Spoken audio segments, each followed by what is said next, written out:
All right. Well, welcome everyone. Uh, so just to rehash last week, um, you woke up at Seabor's camp, and you used this time to try to appeal to your morality to justify his confiscating the alliance supplies.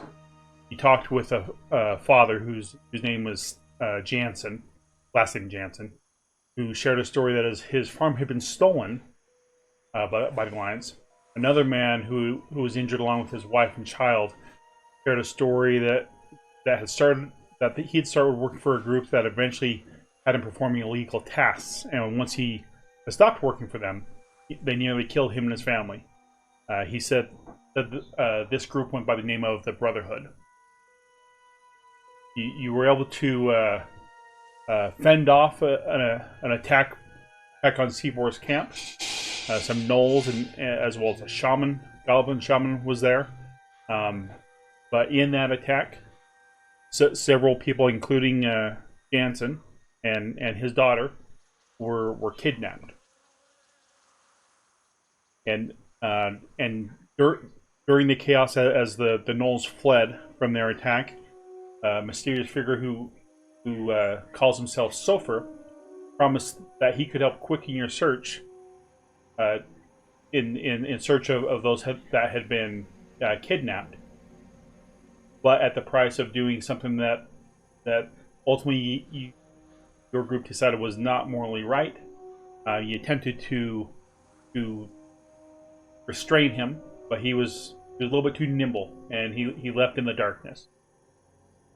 Afterwards, you spoke with Seabor and his people and agreed to help them to try to track down those that had been taken.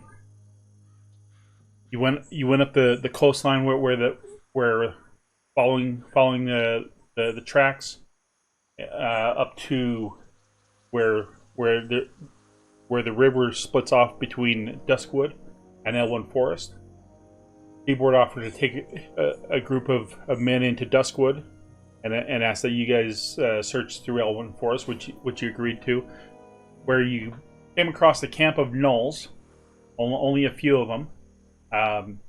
You got the jump on them and were able to take down a few until a very large gnoll appeared out of the shadows. You're not sure what. You were able to chase him off. He was able to escape, and you found a note amongst their encampment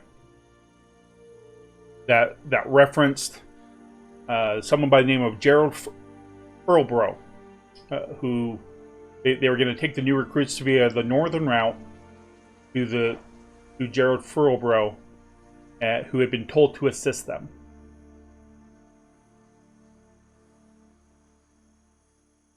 And so that is where we begin today. Is that combat has just ended. You'd also got a potion that you don't know exactly what it does, as well as some gold. But we start off in Elwyn Forest.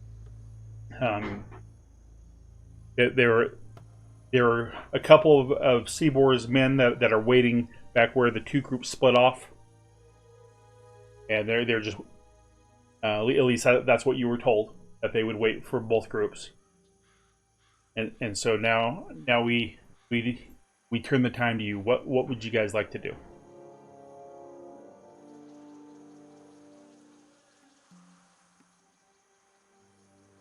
So Hogger ran off north, right? Correct. Feel more confidence in my abilities somehow after that last battle. I need time to meditate on what this means to me.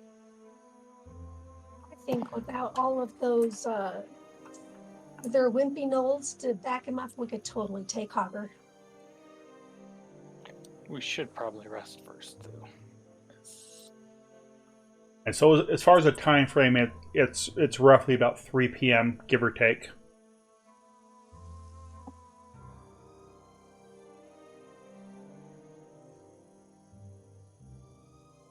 Are you out of healing power, Valdir? Or not Valdir, Yiggs. No. I've only used one of my 5 lay on hands so far. Or 6, I suppose. Well. So I think we should follow off the trail. It's still fresh then.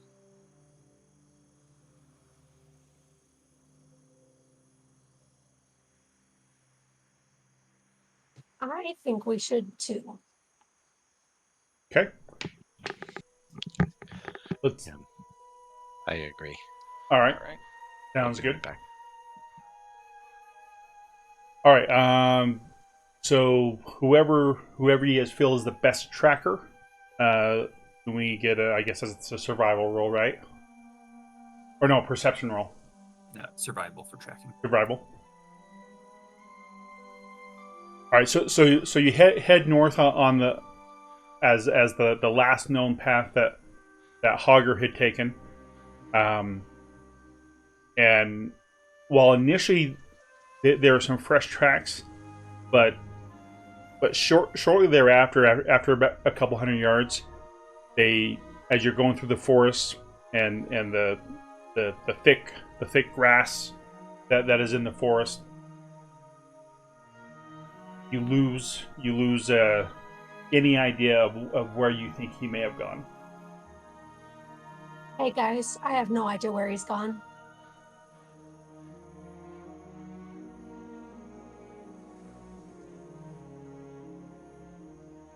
Well, that's the only reason we brought you along, so I don't know what to do now.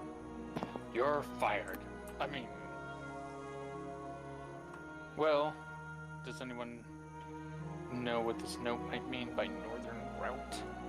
I guess it depends on where they're going, but... Bring the new recruits via the northern...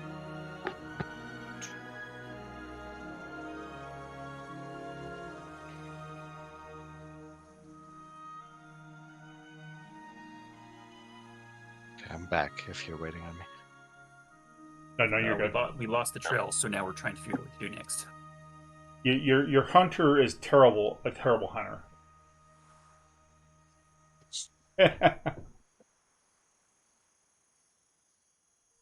I even tried to do a perception instead, just because I thought the GM might let me get away with it. No. And it was the exact same roll. Yeah, I rolled a nat 4 on both of those. Oh, wow. I think I could roll above a 4. So, yes, I am terrible, and I wasn't even drunk this time. Someone should buy me a puppy. What would you like to do?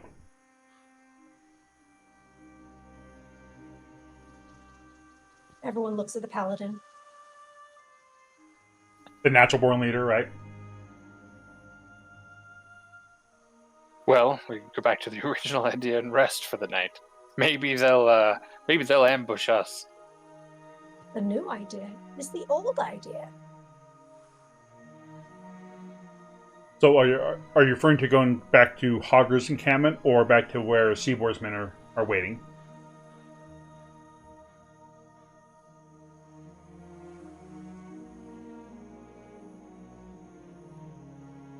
Well, I don't know.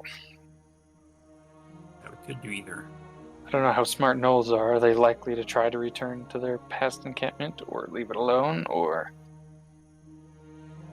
Hey, maybe I could get an assist on the survival. Does anyone else have survival? They could do an assist. Could push it over into be able to find the tracks. Don't have to be trained on it, so... can try and use my eyes. Nope. Aha! I found the tracks! Oh wait, these are mine. So I have another possible option with my newfound meditation. I think I could track them by smell. I want that kind of medication. Not medication, meditation. That like Valdir did. Introspection and reflection. I don't know what those words mean, but sure, let's do it. It's worth a try. Other cultures, they call this leveling up. Alright, I will turn into a leopard, which gives me the scent ability. Let me double check before I do that. at this level would I get sent?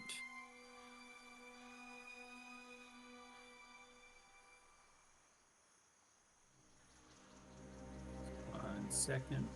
Mhm.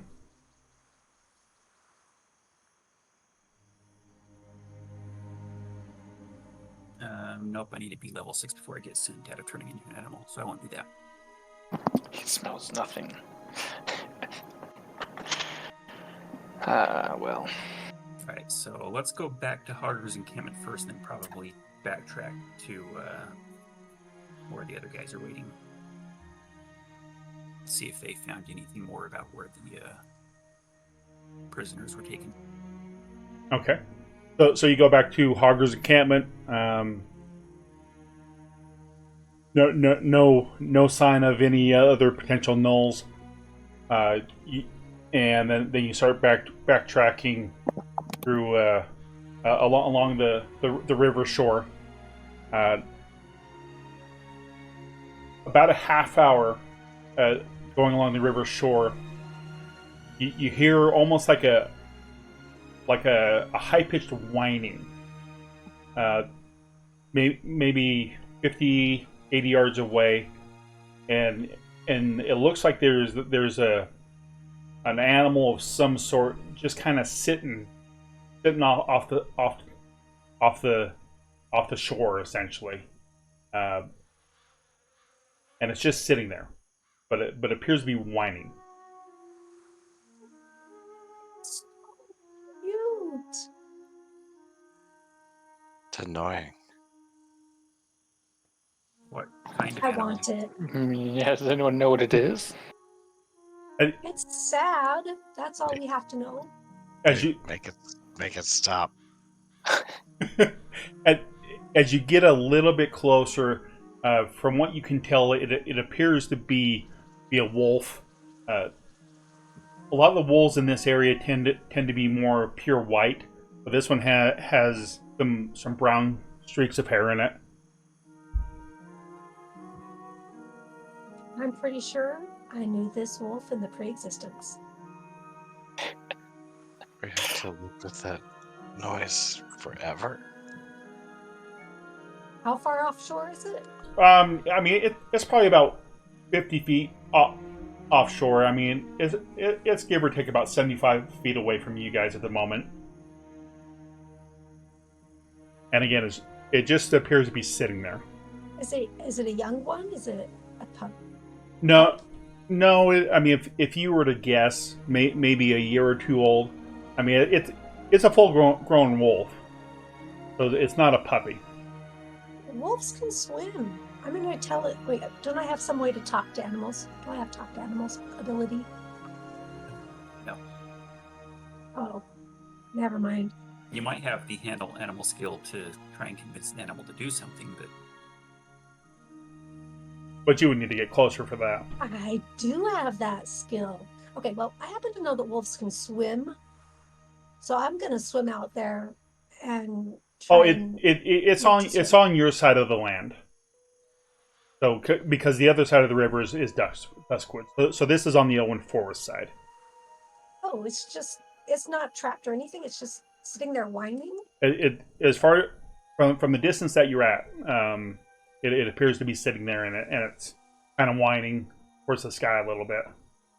Maybe it just has a thorn in its paw. I'll go check. You guys, you stay here. Because that leopard thing couldn't smell, but I know wolves can, so I'm gonna go with this wolf. So as you get closer, it kind of turns to you, and Steel does not appear to move. Once you get to within about 20 feet of it or so, and walking a little bit closer and a little bit slowly, you notice that it appears to be caught in a trap. A standard trap that's clasping one of its feet. Generally,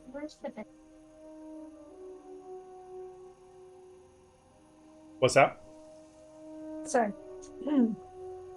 Generally, a trapped animal is going to be extra violent and snappy but he seems more whiny. Correct. How close do I have to be to do my handle animals? Oh, that didn't list it. I was trying to just get the list up. Probably within like 30 feet. Yeah, you're close enough, and again, it appears immobile due to this trap. So you can go ahead and. I'll move forward. Okay. And it just kind of looks at you. There's no animal handling going on here today. Could handle him with burning hands. You wouldn't like the smell of the burning fur, though. I do want to learn how to turn into a wolf, so I think we ought to eat it. Wolf gizzards are tasty, so Unfortunate situation, but put him out of his misery. free dinner. Let's see. I would need some kind of a healing ability if it's very hurt, right? From what you're able to perceive, it's more. I mean, obviously, there's a little bit of damage to the leg where the trap is clamped onto it, but it's more just whining to the fact that it can't move. That has been immobilized. Okay. Well, I don't know a lot about traps, but I'm wondering if I can set up some kind of a way to release it from a distance. If there's just like a pin that needs to be pulled that I can tie a rope to, or I'm not too worried about getting close while he's in the trap. It looks Right. like I'm gonna be fine. Mm-hmm. But once I get him out, I don't know that I'll be fine. So, can you, or would I have to have like a trap? Being able to. That's not the same kind of trap. Right. An animal trap is not like a trap. So what kind of knowledge would I have to know, like an engineering or what, to know how to deal with the trap? Probably survival, because survival Yeah. involves hunting. So Let's try that again. So while you don't know exactly what type of trap this is, you're able to see that there is literally just a pin that can be removed. Obviously, you would have to get up next to the wolf. I think I could hit that pin from 100 yards. From what you can tell, the pin would need to be pulled out.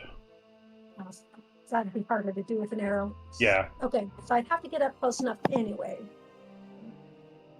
All right, I'm going to use my handy silk rope to tie around the pin in a very nice, handy way, as I am handy that way.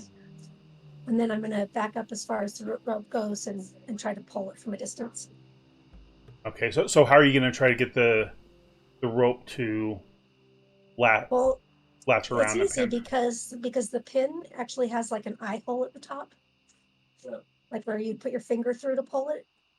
I'm just going to put the rope through where your finger would go. Okay.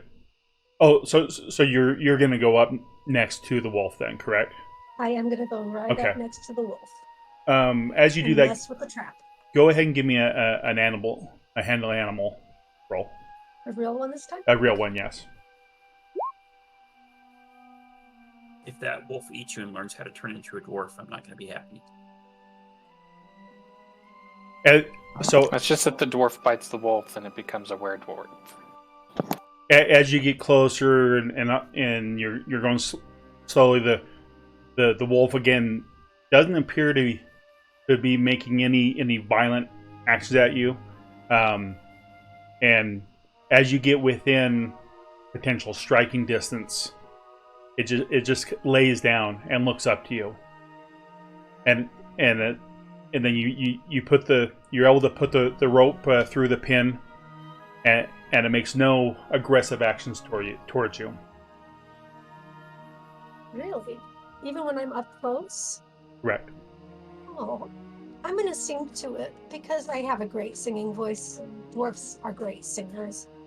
As I hook up this rope And maybe I won't go the whole 50 feet. Maybe I'll just go back maybe 10 to 15 feet. Okay. And then I'll pull out the pin. All right. So you pull out the pin quite easily. It releases the jaws of the trap, and the wolf kind of jumps up from laying down, and starts to lick its paw a little bit, and then it comes and walks over to you, and kind of, for lack of a better term, rubs up against your leg. Sweet. It is the wolf I knew in the pre-existence. I shall name him.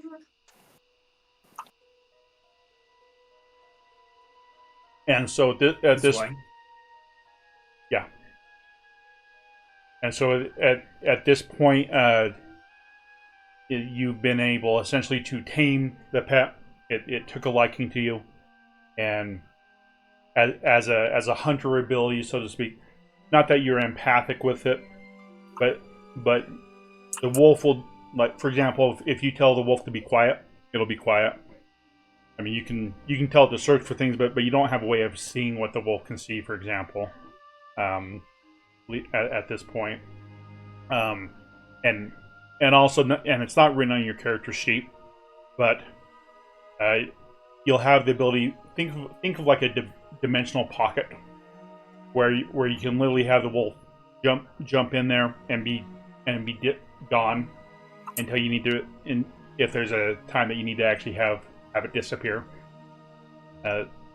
Essentially, we'll call that dismiss pet, and I'll update your character sheet later. I just didn't have time. Woohoo! And then, of course, you can call it again, which takes a full action. You know, which only matters if it's in combat, right? But Right, but out here he can just walk by my side all the time. okay. All right. So I assume you continue to head back. Oh, you're gonna try to bandage it as best you can then? Okay. I want him to be as comfortable as he can be. Okay. And as you're doing that, you notice again that the wound was really superficial, but again it was just trapped, and who knows, you know, over the last couple hours how long it's been trapped there. But Thank you. as you make your way to where you guys have split up, and you cross the river as well, and you notice a little bit the people who are waiting from Seaboard.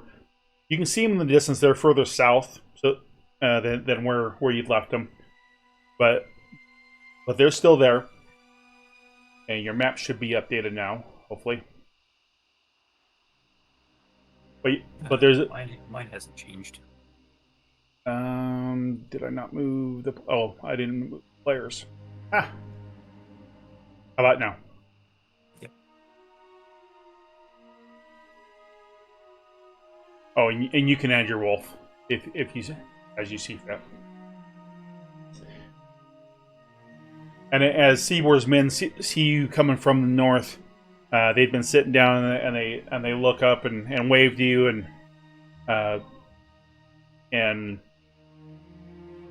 one of them asks, goes, "Did you find them? Did you find our people?" Found more gnolls and this note. No, what? A note? I didn't think gnolls could write. I don't think a gnoll wrote it. What does it say? I show him the note. So he takes a moment and reads it. Oh, bro. I don't know if I know who that is.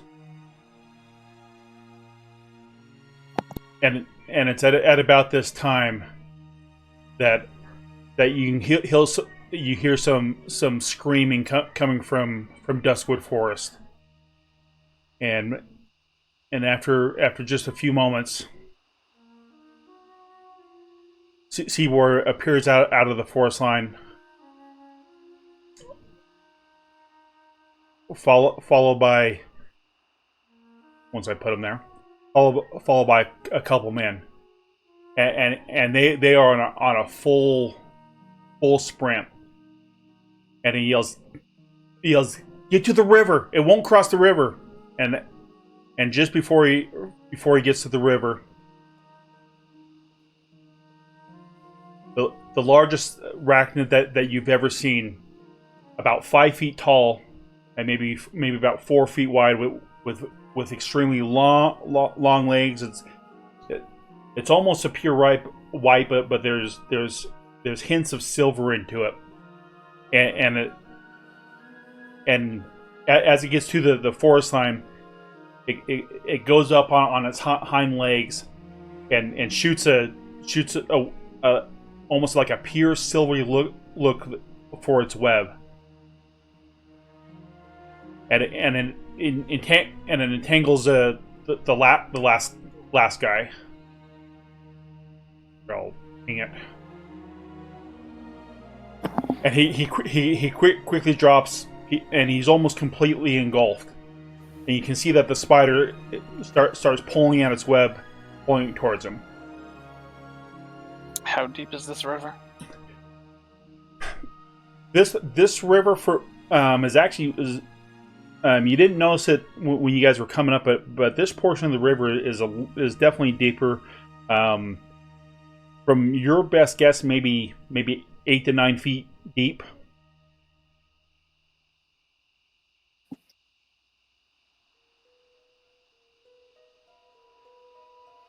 What would you like to do? Let's see, what is it to jump over this? Is that that's not too big of a... Is that a DC 10? Yeah, it looks like it's a DC 10 to me. I mean, depending on where you jump from, but With a running start, that's pretty much a guaranteed success, so Even in plate mail? that's taken into account. Yeah, I have Okay. a check penalty on that.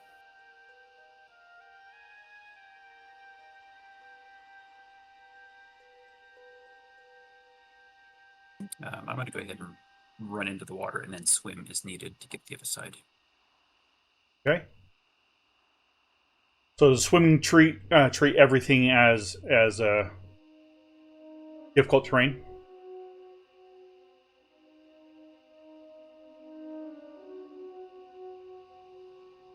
I'm looking it up, what it would be for like a Okay, that's fine. rapidly flowing river, what the DC would be. All right. All right, so I'm going to attempt to run and jump over. All right. So you get up some speed and find a little bit more of a area that's doesn't appear to be quite as wide. You leap and you're barely able to make it as you fall.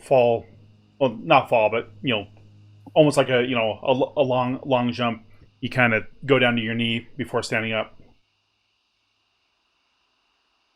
So I'm going to assume this water is rough water, so it's a DC 15 to succeed, which means with a 12 I probably get swept downstream some distance. I don't start drowning, so I didn't really low, but I didn't Right. beat the DC of 15, so Yeah, just so- sweep me downstream whichever direction, however far you want. We'll say you're about right there. Valdor, what would you like to do?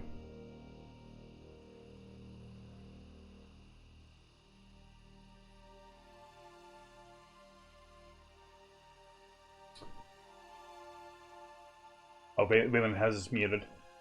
So he is contemplating. Oh, sorry, I had myself. You're good, man.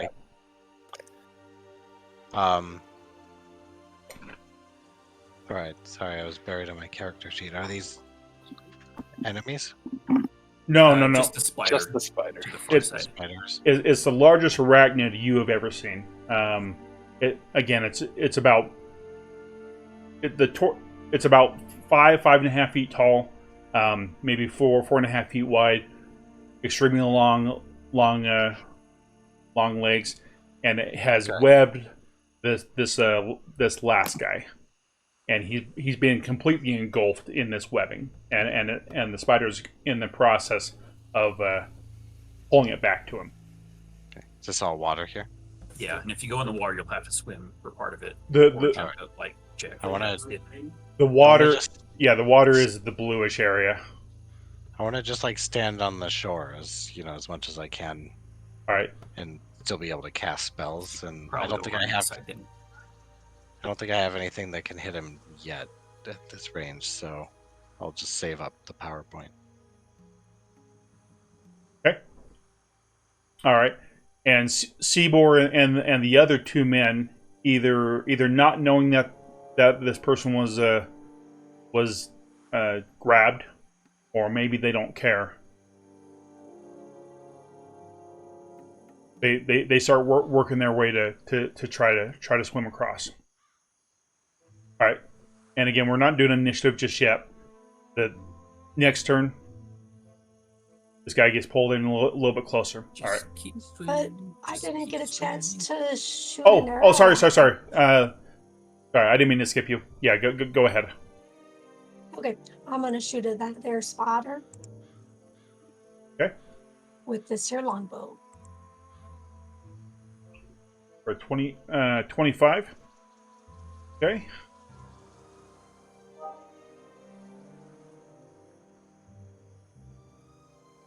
Take my hit point. 1 second.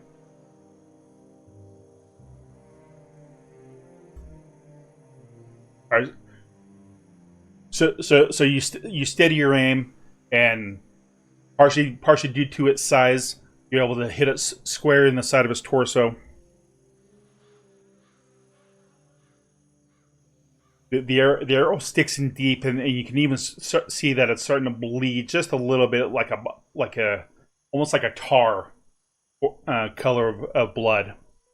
I'm not getting that arrow back. Okay, so now the arachnid pulls him close to him. All right, you are free to act again. As I got out of the water, I changed into a cheetah as well. Okay.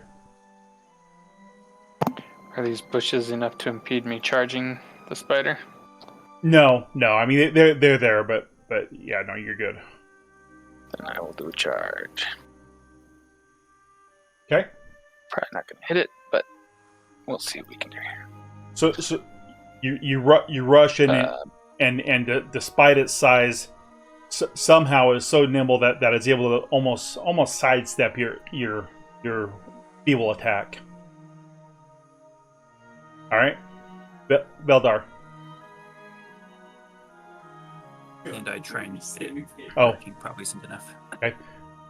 Yeah, you snap at it, and again you're amazed at how agile this arachnid is, especially for its size. You snap and hit only air. Did last turn count as For getting power points, yes. power? Okay. Yeah, even though we haven't gone to initiative yet, we will next turn. Then I'll use a chaos ball. Okay. This does different damage now, so it's half per level, so that's +2. Plus, it gets 2 from my bloodline stuff, right? Yes. Yeah, because we're treating it as fire damage. Okay, so I'll do a d6 +4. Okay, and for its reflex roll.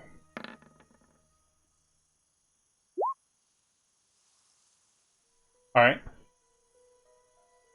So again, that all too familiar green flaming ball with the centers black as midnight, scorching through the air, going just over the man who's stopped in the web, and a blast into him for 9 damage. And then the fire just kind of fizzles. So you feel like it did some damage, but this spider is by no means about to slow up. And it's about this time that Seabor and the other two men reach the other shore. They're panting, they're exhausted, and before we go to initiative, Wizard, you have another turn. Happens. What is our terrain? Are we in Owen Forest? No, this would be plains at the moment. Ah, well, that's unfortunate. I love forests. Okay, I'm gonna shoot at the spider again. Okay.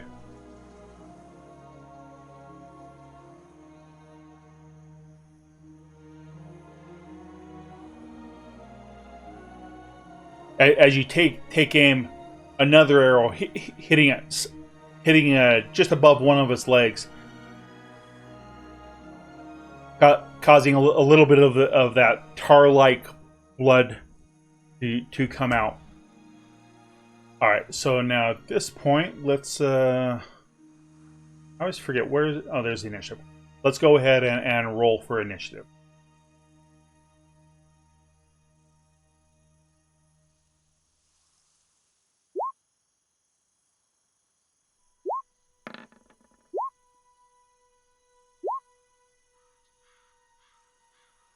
Okay. All right, so Poozer, you are up. All right, let's do that again. Okay.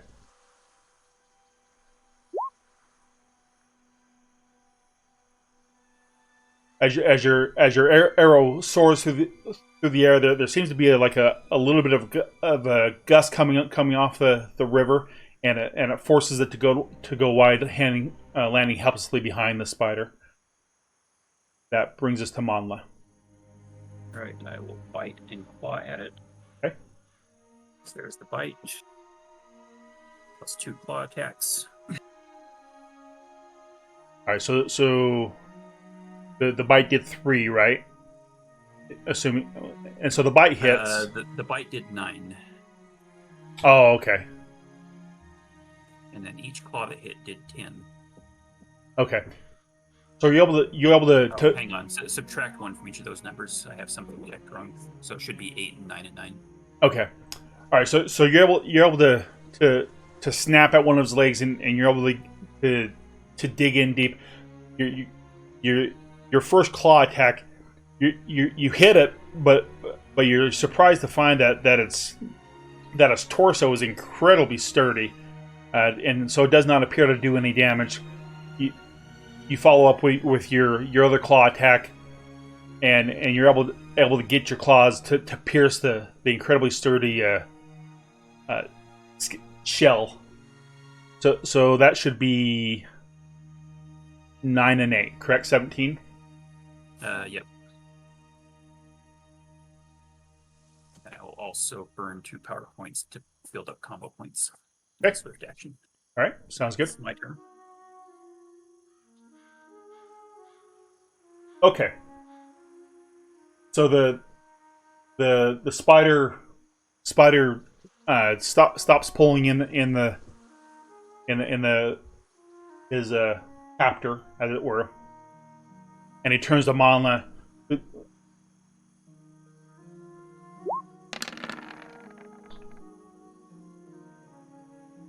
Ow.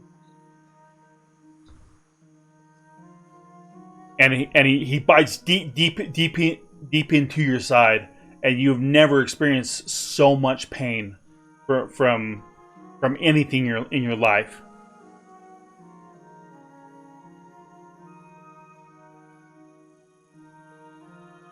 And you all see how Manla is within these, the basically missing a whole portion of his body. There's a fortitude save versus the poison. Okay.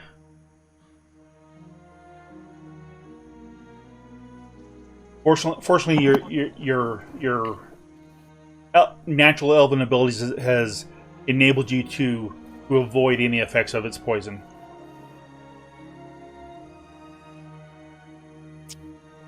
All right, Arville.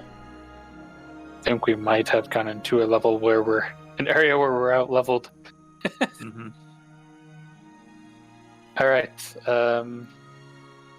See, I've got 3 points here. I'm gonna use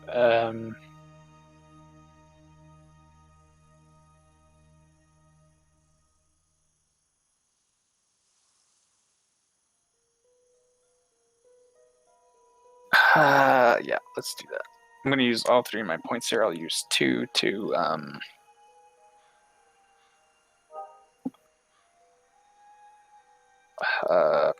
taunt. There we go. That's what I'm looking for. Taunt the spider. Okay. And we'll do a holy shot kill on Mandala. So for 6. Okay. And then I'll just tell Mandala to try and get the guy back to the river and across. Let's get out of here.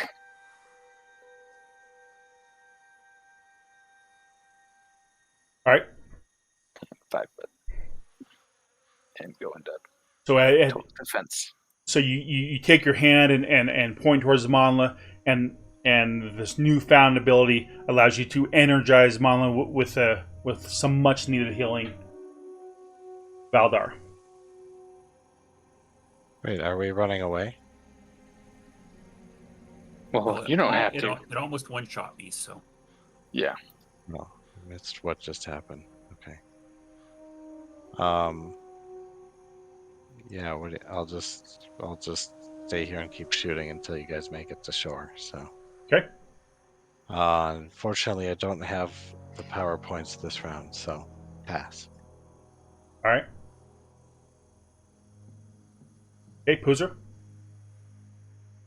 Okay, I'm going to use my power points for a concussive shot. Okay. Shooting at the spider.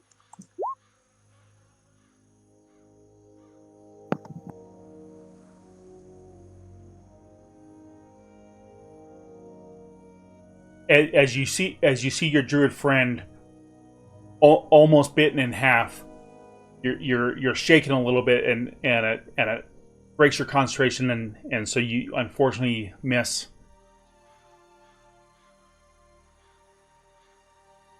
I forgot to add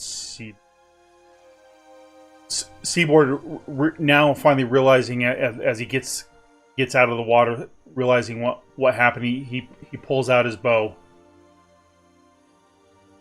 and he will use rapid shot. Once I find his attack.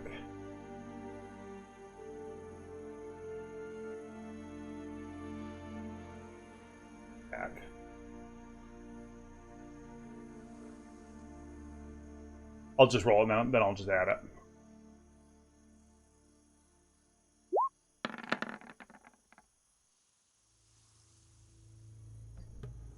Okay. First one hits. Do the second one before I roll damage. Second one does not hit.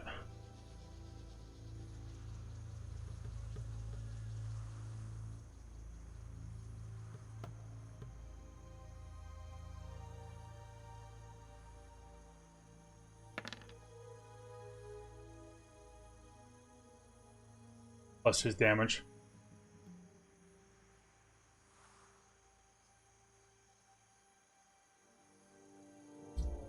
So another arrow finds its mark. The arachnid again still looks like it's in pretty good shape. Monla, it is your move. All right, I'm actually going to take a withdraw action to avoid an attack of opportunity as I move away. Okay. And run and try and jump across the water. This roll gets a +8 because of my boosting speed from being a cheetah. Okay. So 10 would make it then. All right. So despite your wounds and perhaps the shock of such a fierce attack from the arachnid, the adrenaline helps you leap over to safety, and that gives us the spider's turn. Are you in defensive mode there, Jax? Yep. Okay. I'm at let's see. I figured you were. The spider's going to turn to you.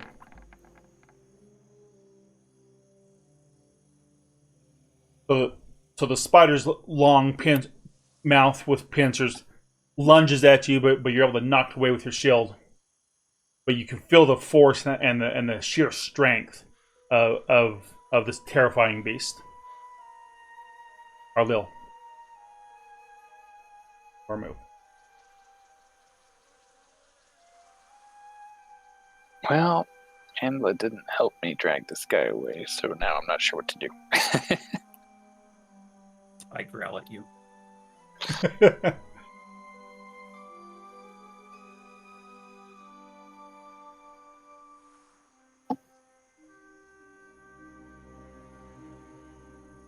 Let's see. No. Look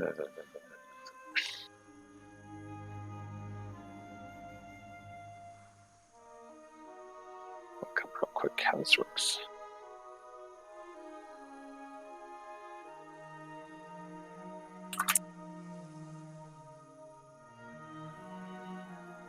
While you're deciding, we can just say you delay and then allow Valdar to move.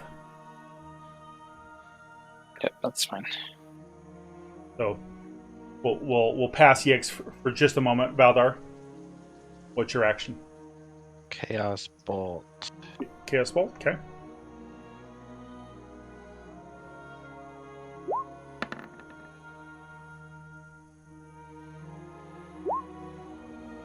So again, the Chaos Bolt heads straight forward, and at the last moment, it's able to jump slightly while the Chaos Bolt still takes effect. It appears that it didn't quite hit at full force. That's 4 damage, right? Yeah. Okay. All right. Argilla, are you ready, or do you want Poozer to go?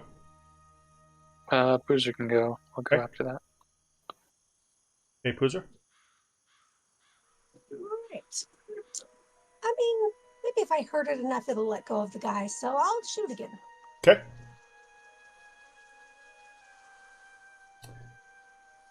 You steady your shot, but unfortunately you shoot wide as the chaos of the action appears to be getting to you a little bit.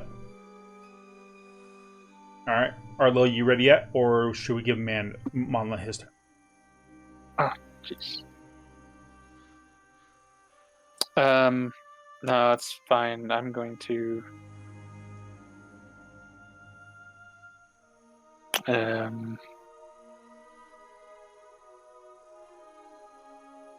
this isn't working? I'll stay here for a second and see if Zebor wants to send friends over to drag his friend away. Okay. All right, so we'll have you delay again. So, Monla, Well, what's that? I'm just doing defense. Oh, okay. So you're actually taking your turn. Okay. Yeah. All right. Monla, your move. I will do nothing this turn. Okay. All right. The spider again will try to attack our pally.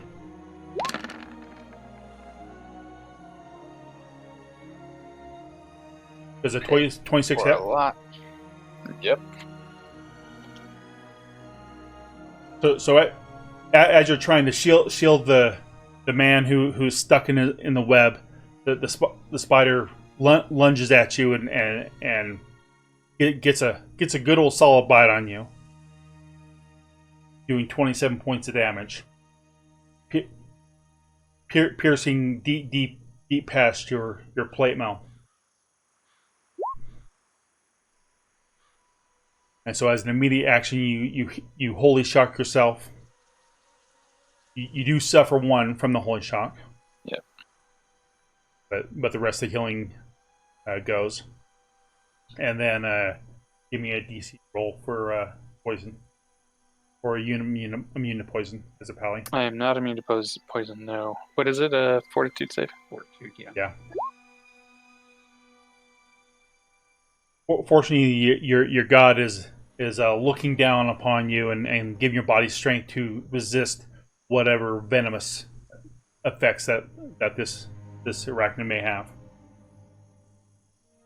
All right, Seabor will again shoot. And I don't know why it's not letting me. use his normal weapon.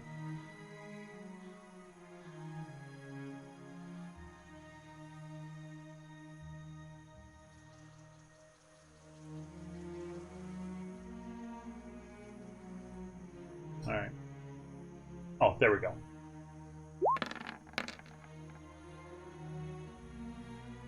Cool. Two shots. The first shot pierces deep into the spider, and it kind of makes a weird squealing sound. Not like the wolf earlier, but almost like not like it's shriveling, but it just kind of pierces the eye or the ears.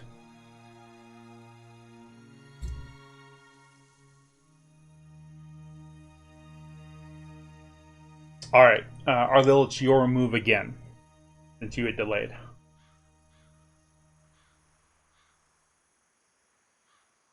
Did Seaboy respond at all about coming to get his friend? No, he just shot 2 shots. The other men, they don't have bows on them, and so they are not coming across. Oh, if they can't be bothered to save their friend, I don't think I can. So, unfortunately. All right, what would you like to do?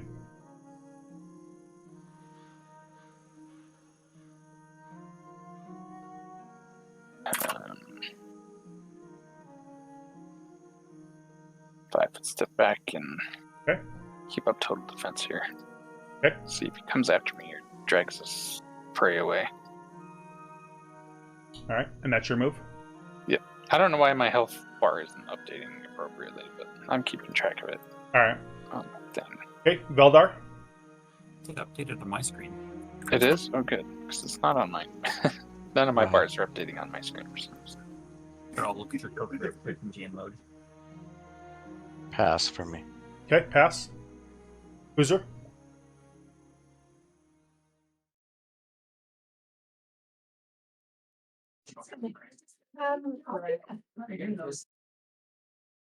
Yeah, whatever. All right, you shoot again and again. Unfortunately, now that Arlil is kind of in your line of sight, you don't have a good view, and unfortunately, you miss again. Manla. I will just continue waiting. I don't really want to go engage that thing again Yep, understood. on my own.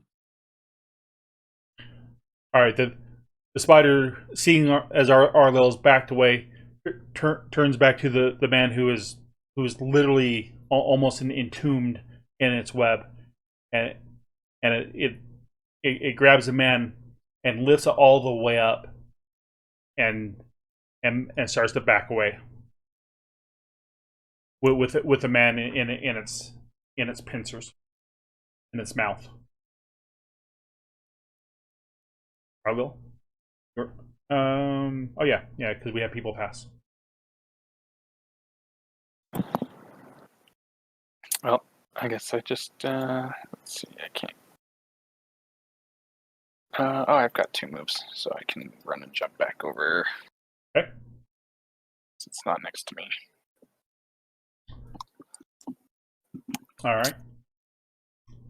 Veldar? Again? I thought I just passed. Yeah, we had a couple. We had several people pass, so it went fast. Try another chaos bolt. Whoops. Yeah. Whoops. Oh, I was using a different button before, but this is actually the one I want to be using. Oh, right, because it shows. Does that damage have the scaling upgrade? No, this is the old damage. Okay. All right.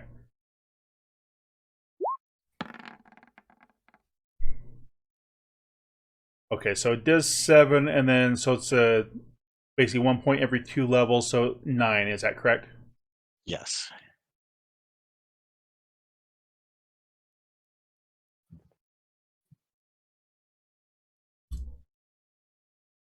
All right, so the chaos bolt slams into the arachnid, and as well as starts to burn away some of the webbing around the other man. It's starting to look a little bit worse for wear, but definitely not on its last life, so to speak. Boozer. I'm surprised nobody has gotten aggro yet. Well, they did, but Monla had aggro for a turn, and our Lil had aggro for a turn. I throw an arrow. Frustration seeps in as again you're unable to hit it. Okay, Monla. Just pass again. Okay. And unless it's coming to the side of the river, I don't plan on engaging again. Yeah, no, that makes sense. And at this point, now that the arachnid kind of has full control of the entombed body, as it were, it scurries into the forest, and essentially out of sight. So if I'd gone across the river into the forest there, 10 feet from where I'm standing, I would have gotten all my favored terrain bonuses. Yeah, I mean, because it's considered forest. I think that's how it works, right? You don't actually have to be deep into a forest. No, those would have mattered for combat. That's more for tracking things in the forest or.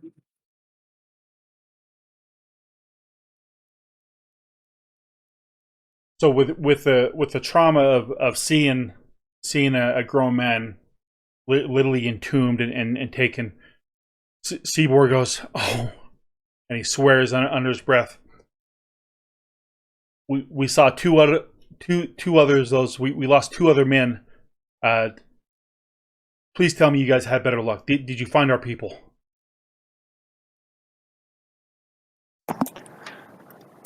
I mean, if you guys had come, we could have saved that one.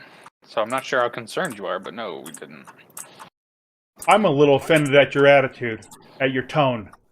I'm a little offended by your lack of interest in saving your friends.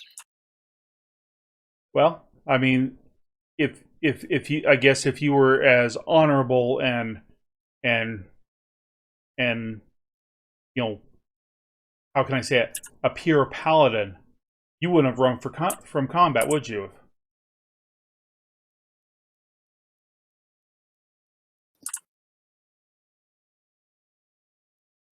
That's what I thought. So I ask you again, did you find our people?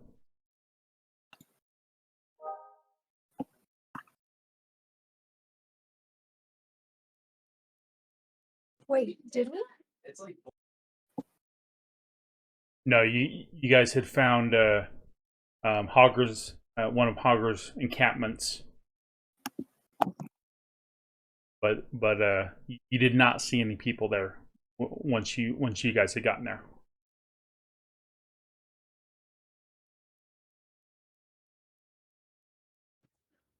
We haven't found them yet. What's your next plan? Tibor thinks for a moment, almost saying this under his breath, but you can hear it. If only we had a way that we could have gotten there sooner, potentially. Reminding you your party of the conversation that you had with the gentleman that goes by the name of Sofer. And then he shakes his head. No, it's fine. I appreciate you trying to help. Do you have any information where you're able to track, find any prints or any idea what that could help us?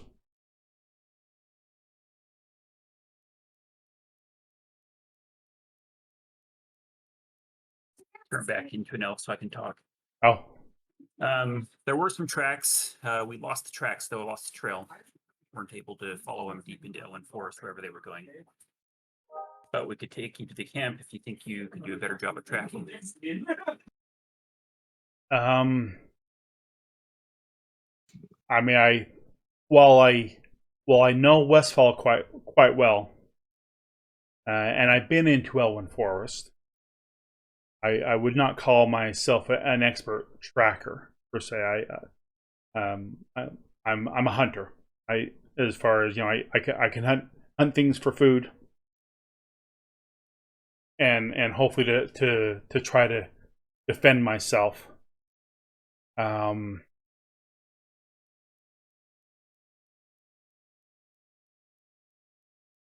And he tries to think what options that we have if we he's talking to his fellow highwaymen, kind of just looking for anyone for ideas. How do we try to figure out where they're going? And they all kind of look at him dumbfounded. In the meantime, he wraps some bandages around one of his fellow highwaymen, who had minor injuries, but it looks like he got bit on the arm, and there's a little bit of pus as if he's affected, and he doesn't look well. He's almost like a pale white for shade. So here's a thought.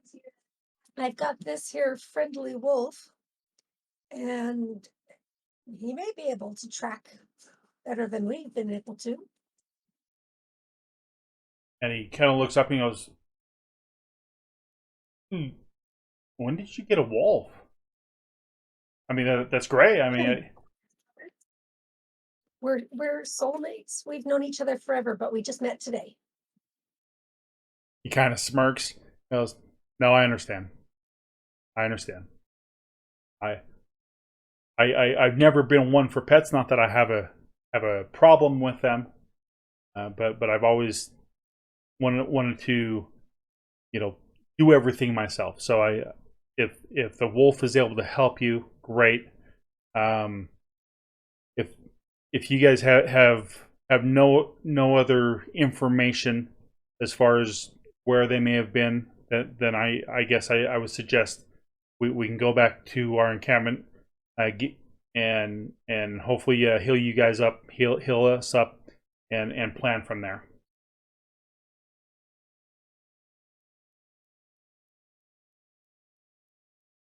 And then he's waiting on you to decide what you guys want to do. You want to go with him or do something else?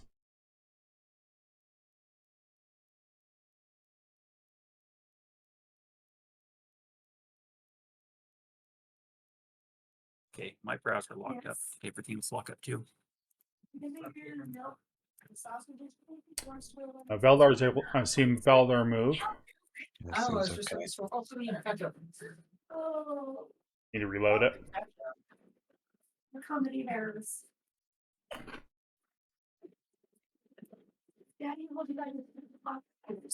No, my computer's locked up. Hey, mine's fine. Yep. Yeah, I see Arliel running around. Although I'm gonna reload it to see if I can get those wires working right. All right. So while Mama reboots, Nope. let me know how you guys would like to proceed. Oh wait, no, they are working right now. Okay.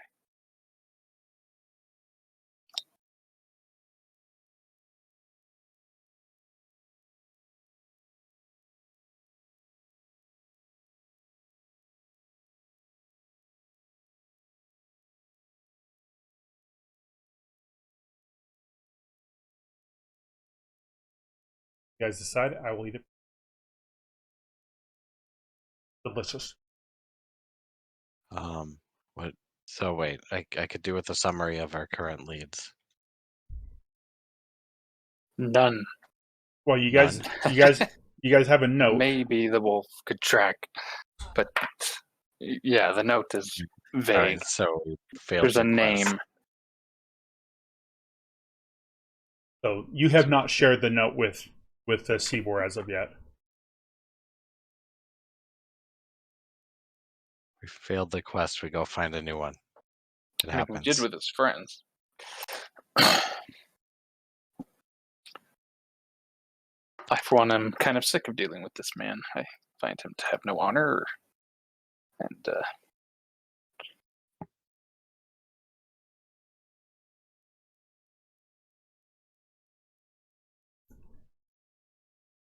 So you guys have gathered together a little bit away from the group, so that way you guys can talk freely without them.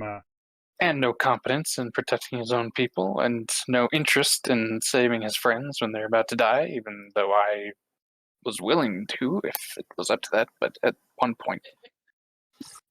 But there's no point in having two corpses instead of one if no one else is, if he's not willing to help. So the fact that he's unable to see that is, as far as I'm concerned, makes him not worthy of my assistance.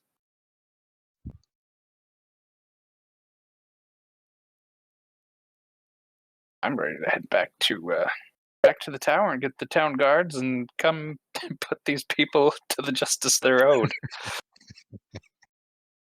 Yes. Then we'll go explore the dead mines.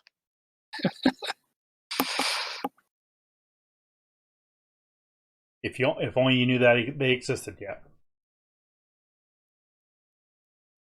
I grew up here. Well, you can actually do a local roll, knowledge roll, if you have any information.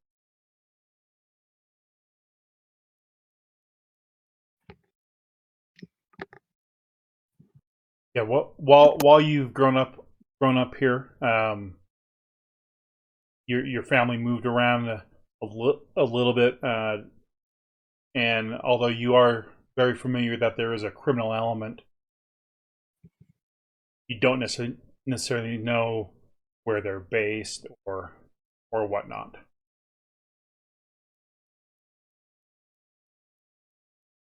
But you have vaguely heard of the Brotherhood.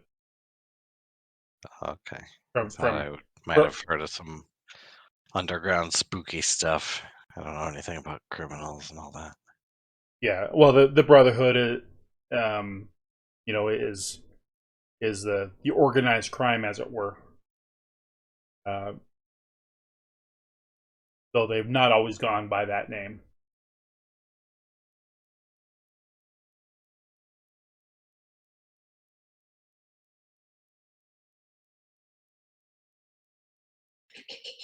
Looks like Mala is still rebooting. We'll give him a chance to chime in once he reboots. And Poozer, if she has some input on what direction you guys should go. I kind of like to stick with where we are right now. I hate leaving things undone, and the missing people, the missing children. I feel like I would need closure first.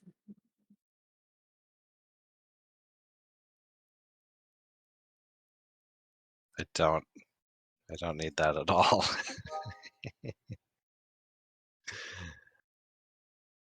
I think we'd have more luck saving the children if we went and got some competent soldiers to come help us rather than dealing with these bandits.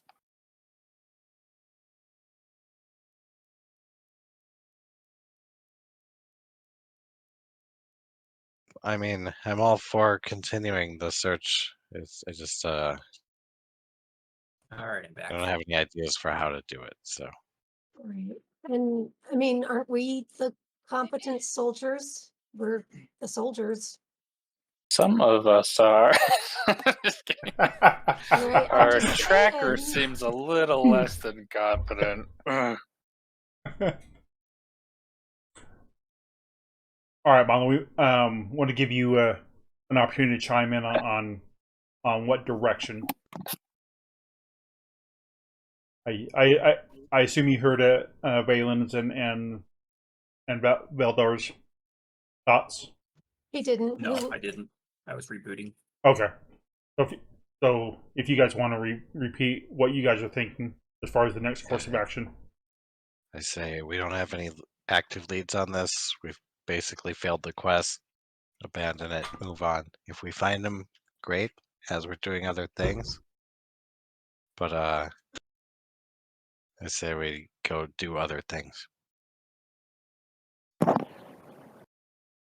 And I'm kind of in the same boat. I don't think that Seaborn and his men have any honor or any real interest in saving their own people. And this is kind of their situation they got themselves into by being incompetent and letting gnolls kidnap their children. And this is kind of the price they pay for becoming rebels.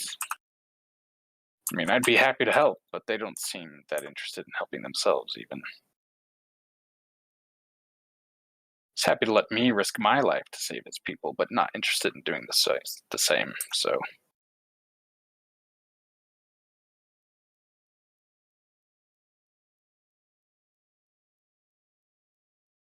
So Molly, you've heard their suggestions. Go ahead and voice your own So opinion. unless they've got any immediate leads, I agree with Valder and Hicks. I mean, the best lead probably at this point that you guys have is that note. Is what? Is the Cut off note there at the end. is the note that you found at Harder's camp? Do we want to show that to what's his name and see if he makes any sense of it? To Seaborn. Yes, that guy. I'm fine with showing him the note.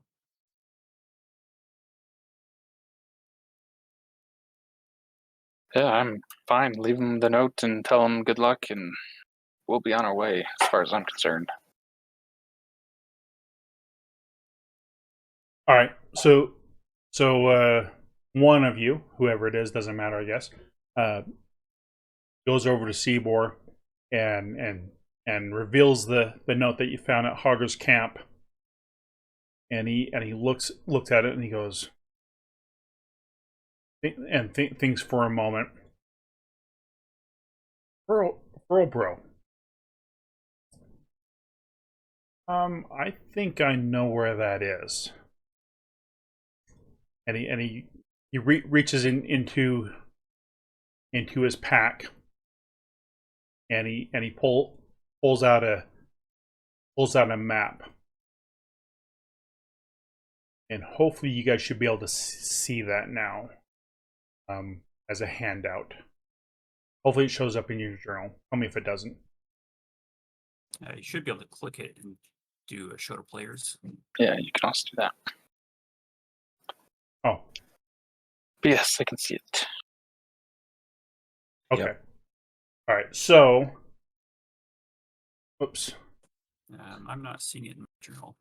I see the map of Westfall, That's it. but nothing else.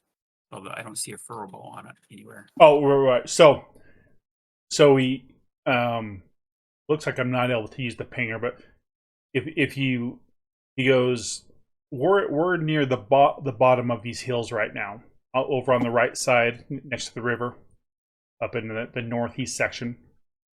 The first farm, which is almost immediately due west of us, that is the old Jansen farm that you and your alliance friends confiscated. The one next to it, which is a little bit of a ways away, is, if I recall correctly, is Furlborough. At the north end of the map. Yes, at the north end. Yeah. So the one in the middle is furrow bow. Correct.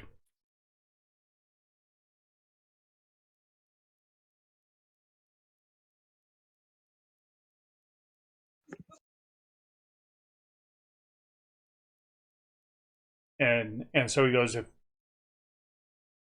looking at you three, ignoring the paladin who he's clearly frustrated with, he goes, if you told us you were willing to help us to look for him, we are happy to go with you, and see what we can find out with you. if you don't want us to go with you, then I can start reaching out to some other portions of our group to organize some more men to go there. But that's going to take me some time.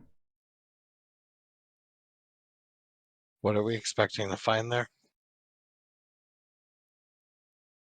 Where the Knolls took the prisoners. Oh, that's what the notes basically spelled out. I guess the note said they've got new recruits going there, so Yeah, bandits going. might not have anything to do with the prisoners.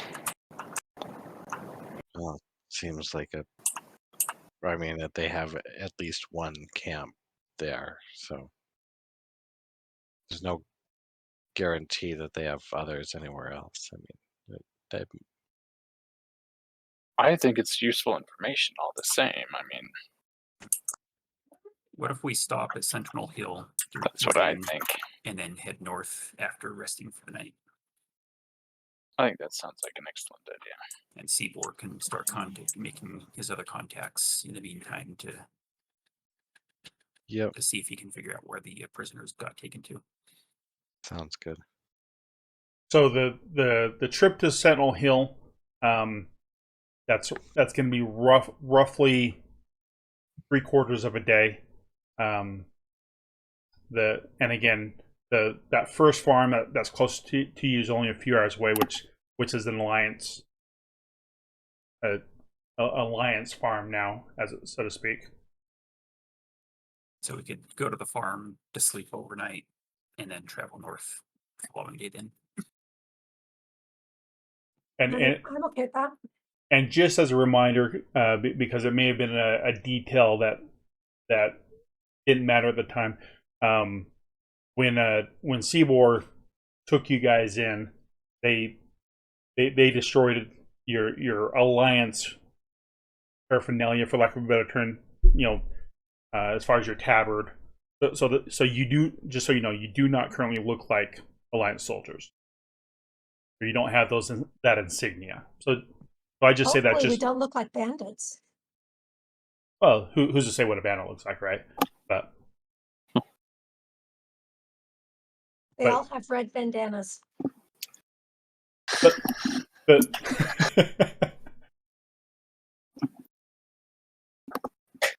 but so what's your plan? To plan to go to Sentinel Hill or go to the Alliance farm that was formerly known as the Jansen's stead? Well, I think Jansen's stead is probably the closest thing we can get to before the evening, right? Before night. And then, so we Yeah. rest there and then go to Sentinel Hill. Yeah, you can definitely. Does that sound like a plan? I'm fine with that. Now, are you letting Seaborn know where you're going, or what do you want to tell him? Let him know we're going to make our way to that north farm, but it'll take us a day, or Okay. Probably won't get there until the following evening. Okay. All right. So he wishes you well, and before you leave, he kind of he doesn't grab Arlil's arm forcefully, but he grabs you enough so you turn around. And he goes, "I know I'm frustrated, and I understand you're frustrated with me or us, but please help us find our people. I am not your enemy that you think I am." It's And difficult to help those unwilling to help themselves, but we'll do what we can. no, I understand. We were outmatched, and having 4 more corpses, I don't think does any of us. And regardless, we appreciate the assistance that you've been able to help thus far, and I hope it will and can continue.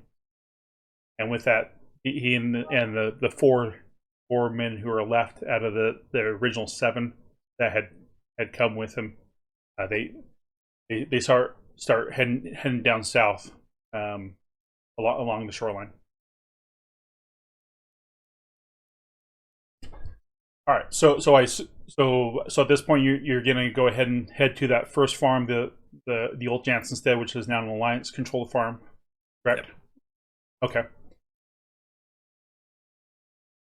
As you guys travel and obviously Monla still feeling quite sore from the vicious bite that he took.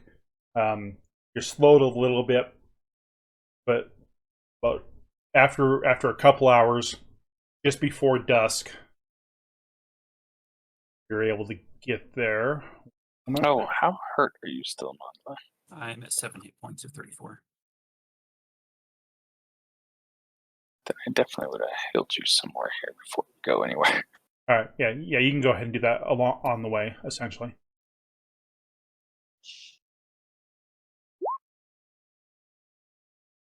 See, that's 13. I've got a black map. What does 13 bring you up to? Put me at 20, so I'm still missing 14. Does it have you? Does it Let's have do you? one more then. It's another 10. Those armored guys look like the size of garden gnomes compared to us. Yeah, I did. Oh, for some reason your vision was turned off. Are you able to see now?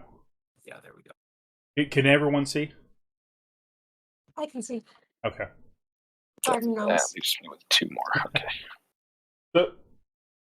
So as you start to get within about 100 yards or so, you can see an incredibly large barn. And on your way, you actually saw some smaller farms as well. The actual farm itself is also quite large. There are people. They look like they're in civilian or just work clothes. Both men and women that are working the fields. There are a couple guards at the entrance, and so you're approximately about give or take about 100 feet away.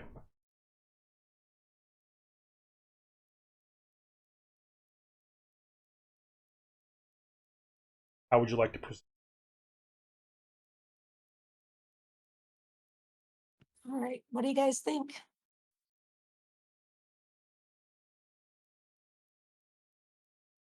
Burn it down. Wow. That warlock has issues. Right. I like it.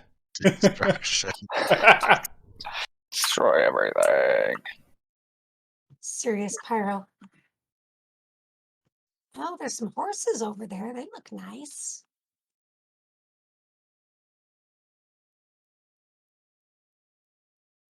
I mean, is there anyone stealthy enough who wants to, or someone who has an invisibility cloak to go do some reconnaissance?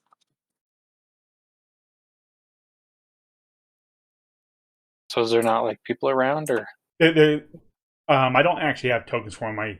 I didn't make them as big as I should have, but there are two guards at the from what you assume is the front doors. And some lady over in should the just be able to garden? go up and say hi then, I think.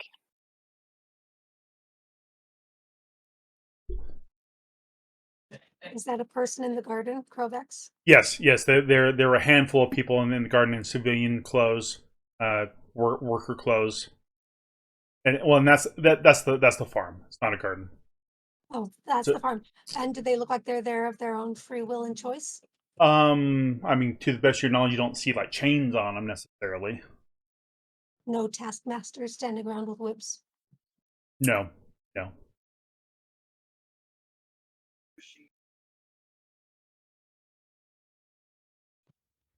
Sure, go ahead.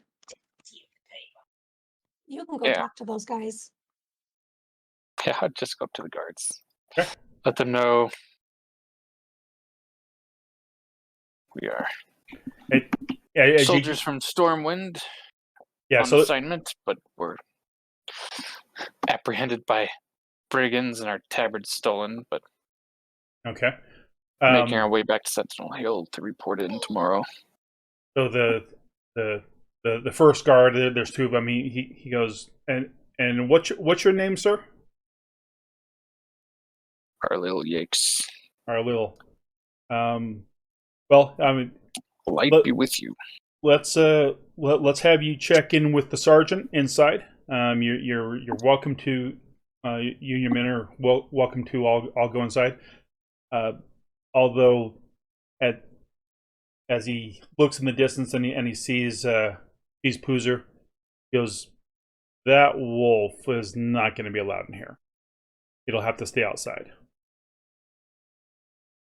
Don't worry, she has a pocket she can hide it in. It won't bother anyone. Same pocket she keeps her horses in. Yeah, and my knoll heads. All right, so you guys are heading inside. Okay, moment.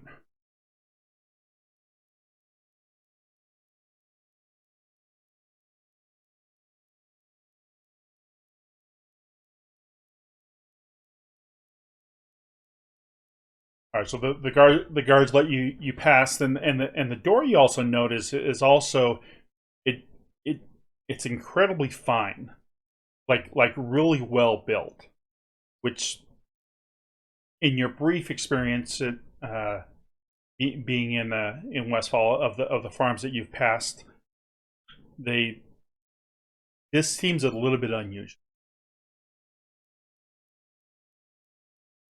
In fact, the walls are made of oak, and so this farm, as far as you can tell, is one of. I mean, no expense was spared. It would seem. As you That is odd. Good to be back among good Alliance craftsmanship. and as you come around the corner, you see a man in full plate mail, with a long sword by his side. He's sitting in a chair. He's working on paperwork, and and he seems a little startled. He goes, "Excuse me, who are you?"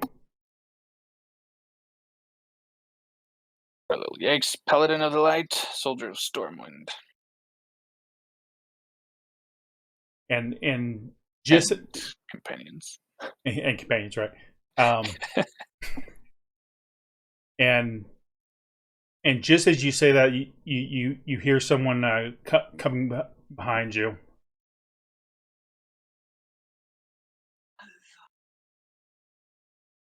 And you see an older human, dressed with fine cloth robes, and at first you see what looks like kind of a moving, at best guess, a moving like little fireball moving at his feet. But with a little bit closer look, you realize it's like a demonic imp. And he comes across, and he has a bunch of papers in his hand, and he goes, "Sergeant, we have some new information from Sentinel Hill that you'll need to take care of." And then he looks at you guys, and he's a little bit astonished. And give me a second here.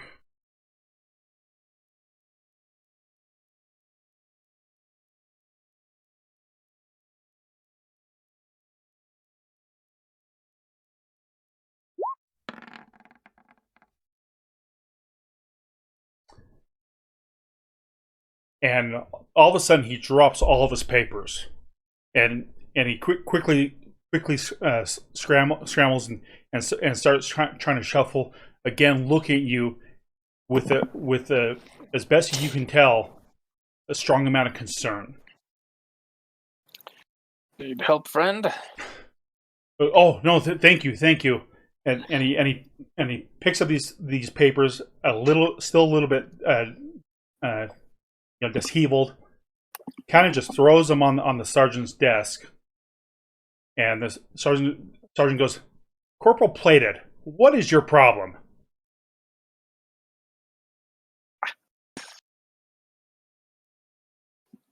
And Yanks, as you're watching this happen, you're a little bit confused on Plated's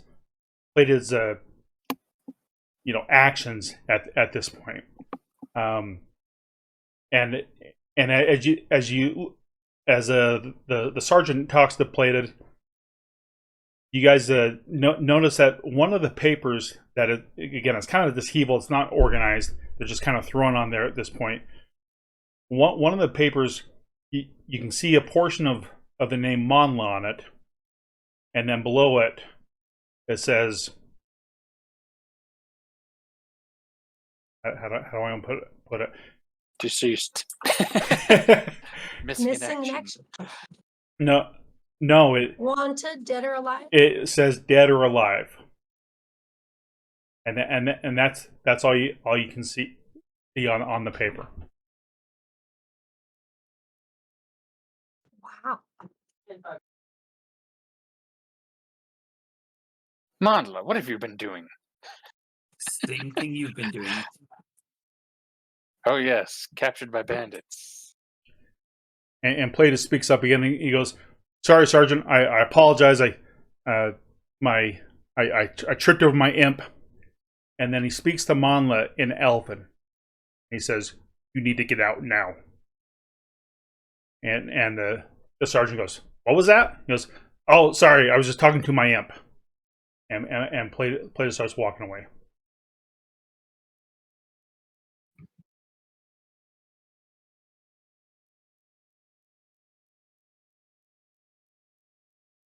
I'll step over and whisper DX what the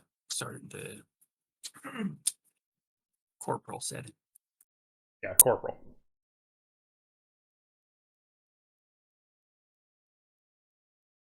Well, I'm sure it's So some there's kind of something misunderstanding.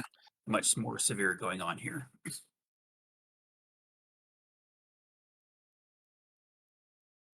I'd like to get my hands on those papers.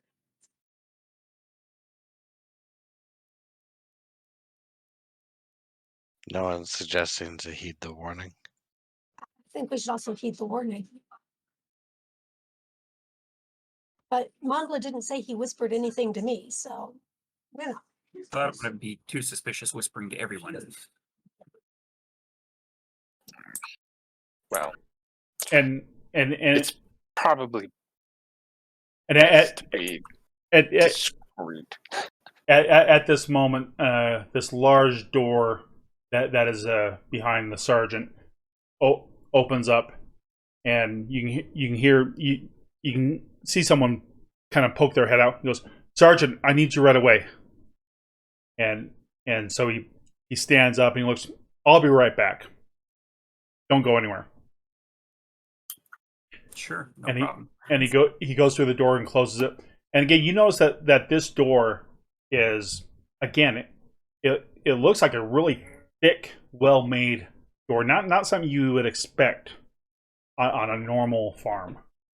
But again, this farm building is incredibly large. I'll rifle through those papers on the desk, see if there's anyone else's names on any of them.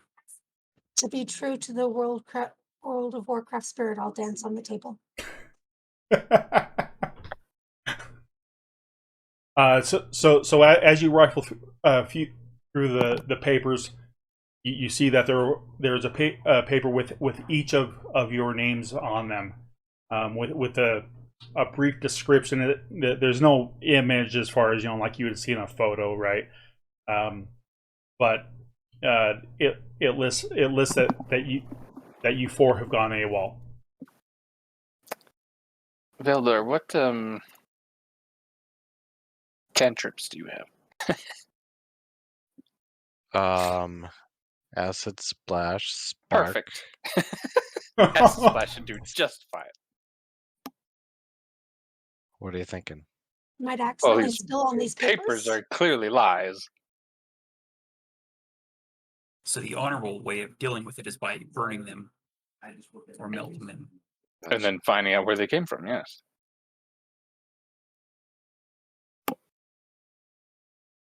Well, yeah, sounds good. Let's go.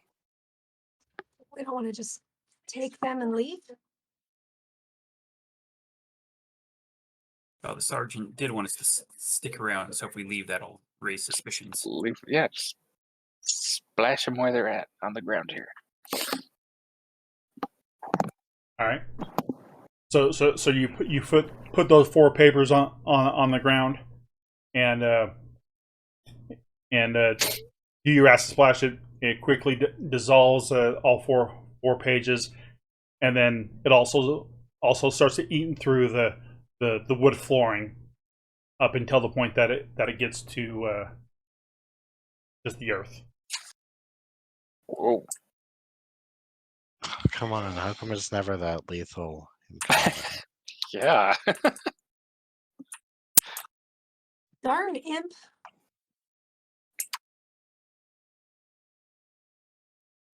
Leaving its acidic ooze everywhere it goes. What would you like to do? So we're gonna stay here and all just bluff that we don't know anything? What's to bluff about? That we don't know any, I mean, I don't know anything. Exactly. I don't know anything either. Okay. So are you just waiting? Wait for the sergeant. Yeah. Okay.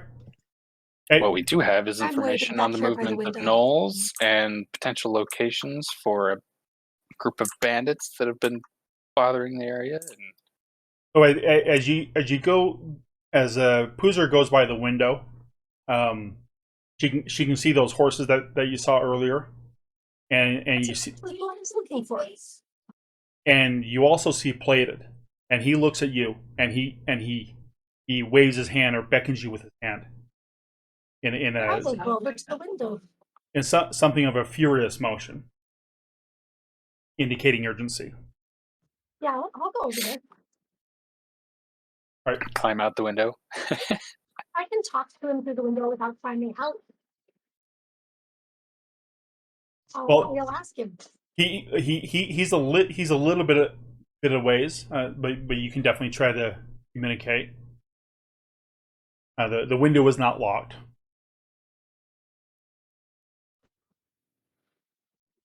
Okay. Yeah. I'll call out the window. What's so important? And he looks at you and he's flustered as he brings his hands to his head, as like and trying to indicate what exactly that's the impression. He goes, Okay. and I tell he points to the ground. He goes, and again, beckons you to come with his hand. I tell the boys that I need to go outside and take care of my wolf. It's not allowed in here. And then I'll clean out the window. Okay. So Poozer starts heading out. What do the rest of you do? Yeah, let's go. I mean, the acid is going to be suspicious either way, whether we leave or not. Okay, so Valdar is All right. also going. We'll find out what this guy knows. Yeah, follow around. I mean, it's possible that, clearly something inappropriate is going on here. If he knows something about it, that could be useful. Yeah, move you guys slightly here.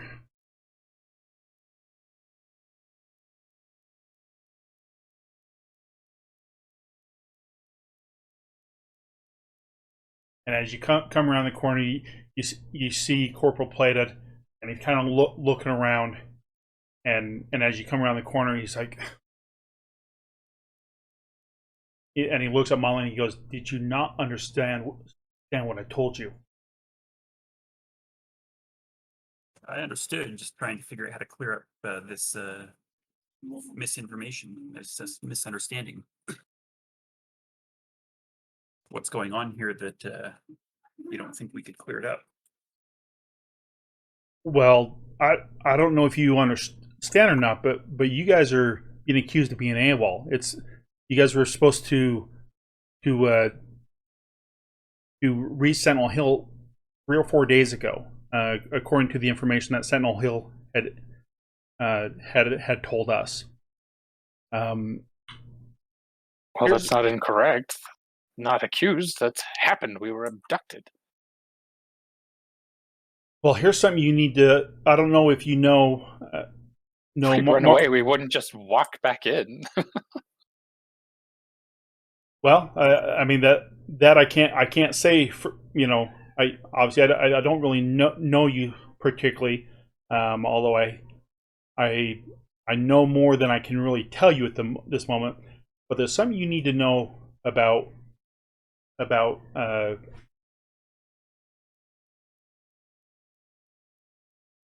the man in charge, Stout Mantle. He is brutal, brutally efficient, and when people are not prompt, he has no sympathy. I've been under his direct command for a little over a year, and he is changing. His attitude, his ambition is changing. Well, like getting soft. Or completely opposite. Getting worse. Yes. He will have no sympathy for you unless you are able to provide proof of what you're saying, that you said you were kidnapped. Is that right? Abducted. Abducted. Yes. By all means, you have the right to go speak with him. You might want to rest up should you decide to do that. Your elven friend is a little bit worse for wear, and he looks at Arlil and says, "Like you may have taken a lump or two as well. But if you fine. If you don't have a way of proving that you were not AWOL, I would anticipate either A, he'll put you to death, or if you're lucky, he'll put you into the stockade."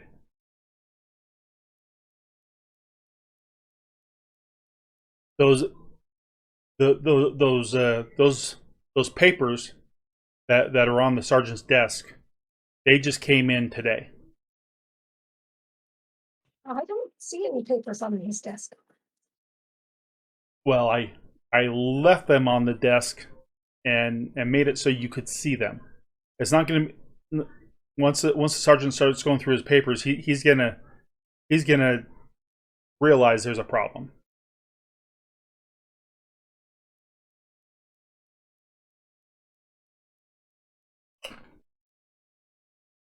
So what's the situation been with the local bandits? Know anything about a group that calls themselves the Highwaymen? The Brotherhood or the Highwaymen? Yes, I am familiar with both the Highwaymen and the Brotherhood. They And from what the Magister not dealing with those issues, or has he lost his focus? No, there's several. It's almost as if there's several different conflicts going on. We have we always have to protect ourselves from the gnolls that are in the surrounding areas. The Highwaymen, as a general rule, they avoid us when possible. However, the Brotherhood, they're a little bit more aggressive, and I would say that they are more on the thoughts of the Alliance at this moment. They seem to be growing, and at an unhealthy pace.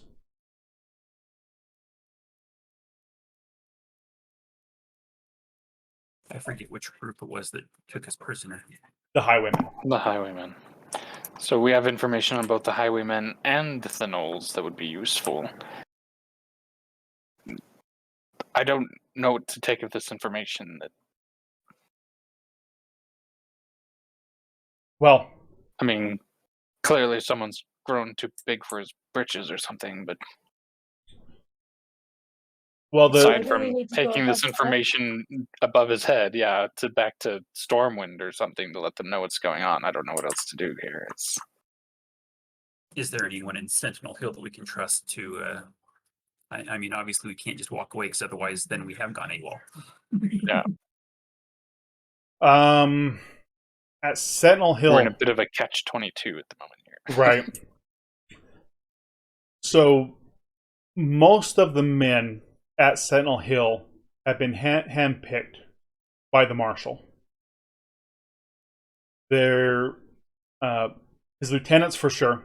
They are yes men, looking to advance their own careers. I do have a friend who is also a corporal that may be able to help relay the information and try to keep you safe at the same time. But he's not there all the time. A lot of times he's been sent out on scouting reconnaissance to learn about the movements of in particular the movements of the Brotherhood. But we're under strict orders that if we get information about the Highwaymen, then we should also report that as well. Although in my mind they are less of a concern. And so my friend, I don't know what missions he is being assigned to. I myself travel between here and Sentinel Hill about once a week. In fact, I just barely got here. I was a little bit surprised to see you guys here. But our sergeant here is loyal to the marshal. He's a good man, but he does what the marshal says. Well, if you think he's a good man, would he listen to reason, listen to our story, and take the information that we bring as evidence that we clearly did not become deserters? Otherwise, we wouldn't have come back and brought in useful information on those who captured us. It's really tough to say. Again, as a general rule, I bring him orders from Sentinel Hill. Again, I do think he's a good and just man, but I can tell you he is loyal to the marshal, and so he will enact whatever actions the marshal would have him do, whether he agreed with it or not.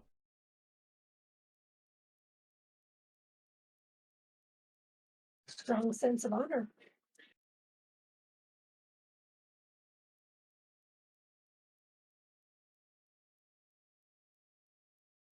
So he currently has no papers with which to suspect us, so we could potentially talk to him and explain what happened and say, tell him we're trying to get these supplies back before we report into Sentinel Hill. That's definitely what Yakes would be trying to do.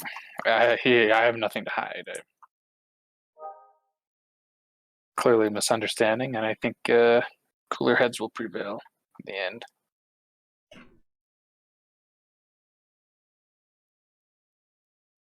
So maybe we can go that route, and then in the meantime, also see if we can find out anything about the magister, the marshal. The marshal, Marshal Stoutmantle. Yeah. See if we can find out any information on him about what his problem is.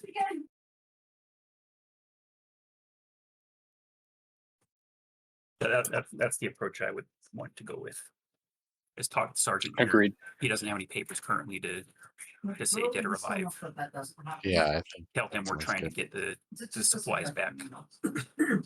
I think we should be honest and let them know we've heard rumors of that, though. That we've heard rumors that people believe we deserted, but that was definitely not the case. And here's the proof. We walked right back in. Yep. Okay. All right. So we're here and we bring useful information from. All right. So you all go back in, right?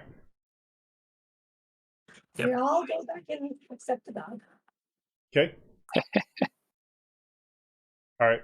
And as you guys come back out, that's about the time that the sergeant comes back over and sits down, and he sits down and looks at you guys and goes, "Excuse me again. Who are you?" Well, I'll explain the entire situation. Is there any? All right. So, is there any information you are going to choose to omit? I mean, Because if you guys remember, right, you guys chose to go with them because partially because Valdar was on death's door. and we were greatly outnumbered. We would have just been corpses otherwise. Okay. Any highlights of the story that you would like to show Well, or point out? Since we know that they are highly interested in the Brotherhood, I suspect that the conversation we overheard about wanting to steal the equipment in the first place was probably Brotherhood. So I think we should bring that up. Information on where we believe their camp is located, as far as what we could tell from where we saw Moonbrook compared to where we were. Give them at least an estimated location. Let them know that there are also civilians with them. Okay. So when you start talking about the Brotherhood and reference the Moonbrook, he kind of sits back in his chair. So let me get this straight. You willingly went with the Highwaymen. Not willingly, under great duress.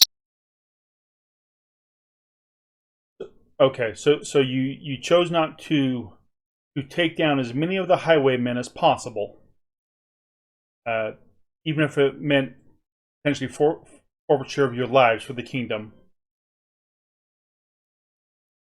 In order to bring back useful information to take down the entire organization. Yes, of course. Give me a diplomacy roll.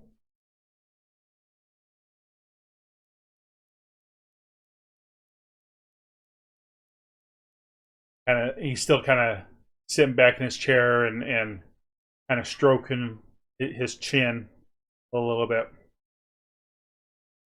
So you're saying that you believe the Brotherhood is you think they're based in Moonbrook, or you went to Moonbrook and saw them? What exactly do you know about the Brotherhood? What experiences over these last few days have you had with them?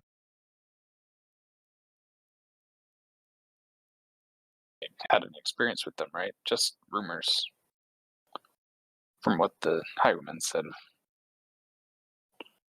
Okay, so does that, am I to take that you believe what the Highwaymen were telling you? Not necessarily, but it might be useful information. We also have Place to information on the Knolls, and I'll show him the note. Okay. We ran into one named Hugger, and unfortunately he got away before we could kill him, but found this. He looks at the note. We'd be more than happy to continue the hunt of that one. Bro. He thinks for a moment. That farm is only a few miles west of here. Probably about 5 or 6, if I were as the crow flies. He thinks for a moment, and he goes, "Okay. Well, here's what I'm gonna send word to Sentinel Hill. Let them to share your story, to see what the marshal would have us do. But in the meantime, let's have you check out this farm. It's not too far away." And he goes, "But are you guys well enough to continue this?" He looks both at you, Arlilla and Monla. You look quite wounded. After a good night's rest, I should be fine. Okay. He goes, "All right, The aches. Yeah, I mean, I'm at full, and I have 2 more on hand, so that could easily bring Mandela back up to full. So were you able to top yourself off? I didn't realize that. That's fine. Okay. Yep. He goes, all right. I will make the arrangements. And then he calls for Corporal Plated. You see Plated and his imp running in behind. He goes, yes, sir. What can I do for you? He goes, get these soldiers a place to sleep, some good food, and tomorrow morning we're sending you to Sentinel Hill to report on the last few days of these people. And Plated looks at him and goes, yes, sir, of course, sir. And then as he's about to turn away, he looks to you guys and he just shakes his head, and he walks away and leaves. So after a few moments, a couple other soldiers they lead you to an area that is and essentially it's a makeshift tent. They give you some food to rest up with, and you guys are able to go to sleep, or if there's anything else you'd like to try to do before taking the night's rest.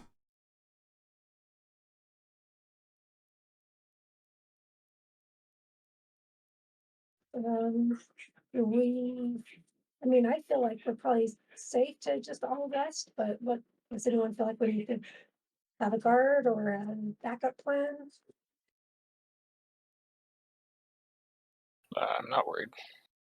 Yeah, I think we should be fine tonight. Unless Corporal Plated runs straight to Sentinel Hill overnight and gets back by the morning. Yeah, I mean, if the Alliance is going to turn on us, I'm not sure there's much we could do about that at this point.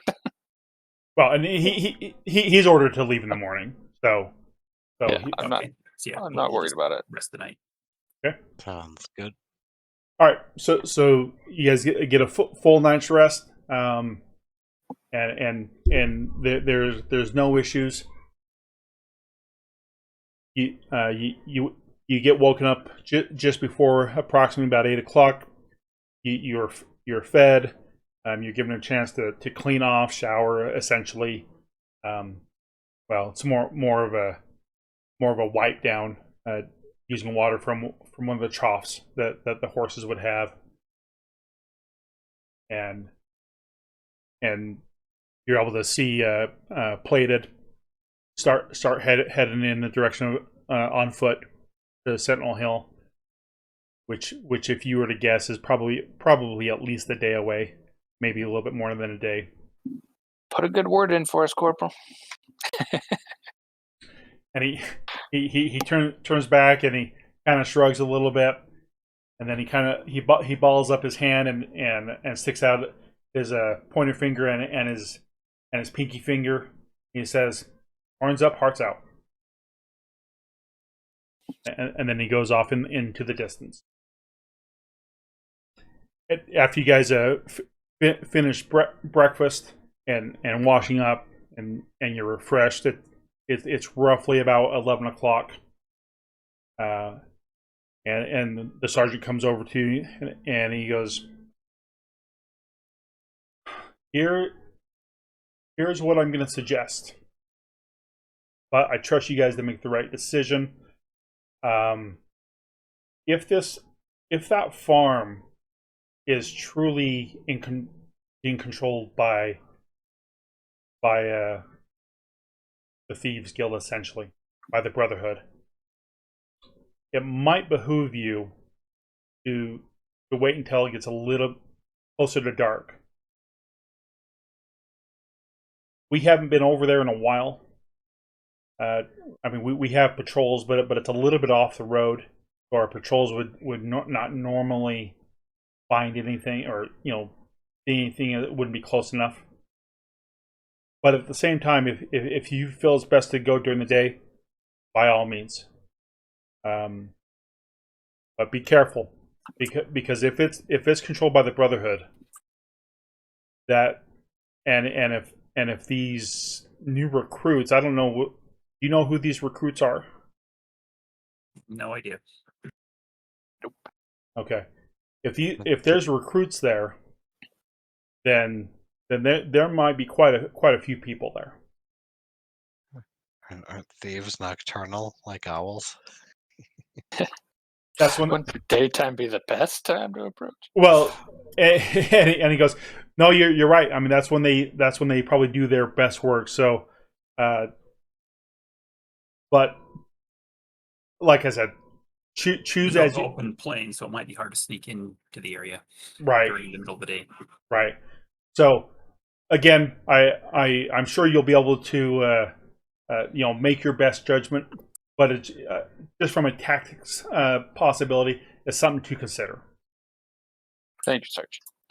And with that, he says, and we will, I expect to hear back from you by the time that well, hopefully by the time that the marshal gets back to me, and then we'll go from there. Yeah. Okay. Can I ask you one thing though? What happened to the farmers who used to own his farm? He looks at you, and he suddenly gets a little bit more stern, but he's thoughtful on trying to decide the words to say. As well, if you don't pay your taxes, it is the Alliance right to confiscate your land, and that's the case here. Sounds fair to me. Spent a lot of money and blood protecting them from the gnolls and bandits. And then he Least said, they can do is help support the effort. and then he says, and you did not hear this from me, but I feel it was wrong on how this farm was acquired. While by the letter of the law, the former owner of this farm was late on his taxes by a few days, and so the letter of the law states that he's in forfeiture. But I don't think it was right. All right. Well, appreciate it. We'll get a message back to you or get back here as quickly as we can. Okay. All right, and he leads through the main door that's behind him again. How would you guys like to proceed? Should we use the window again or the front door this time? I mean, the window was kind of fun. You didn't actually go out the window, though. Oh. That's where you saw the corporal. But All right, this morning, after we ate our breakfast, we probably didn't go out the window. I'm going through windows all day now. it's my new thing with my plate mail. Yeah, gotta practice being nimble in plate mail.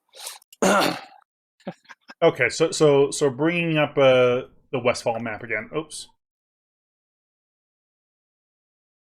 Are you guys able to see it? Yeah. Okay. Yeah. So again, it's about 5 to 6 miles due west. Now, if you choose to go just over the countryside, it might take a little bit longer, as opposed to going down to the road. That's the advantage of roads, of course. But essentially, you're going to have the option of approximately what time you would like to arrive. All right, what do you guys think? Day assault or night sneaky? I'm fine with arriving just as it's getting dark. Don't get there before the sun is gone down at least. Okay. But I can also see perfectly well in the moonlight or 30 feet of dark vision. So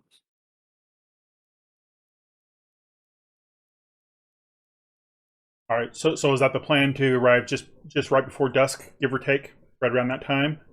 Are we worried about trying to get back before news comes that would seem to incriminate us?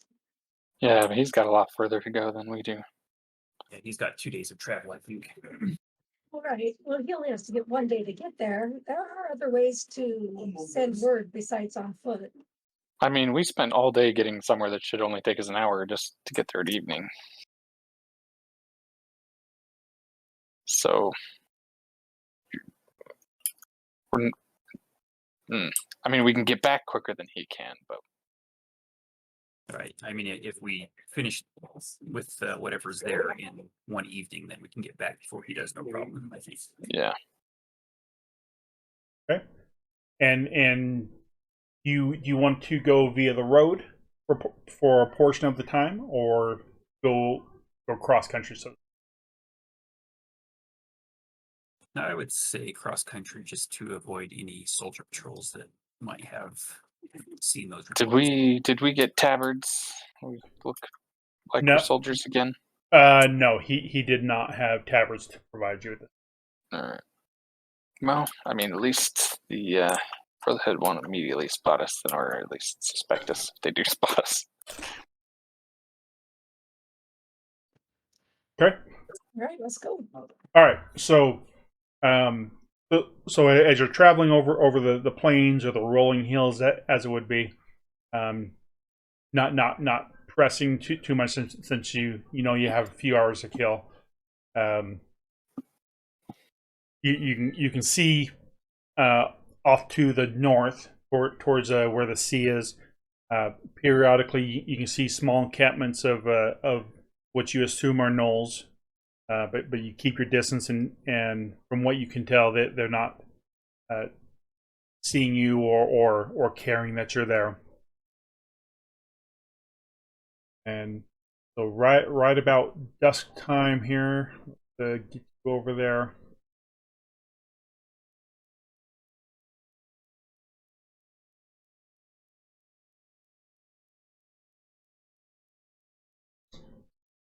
All right, so hopefully you should all be able to see that now.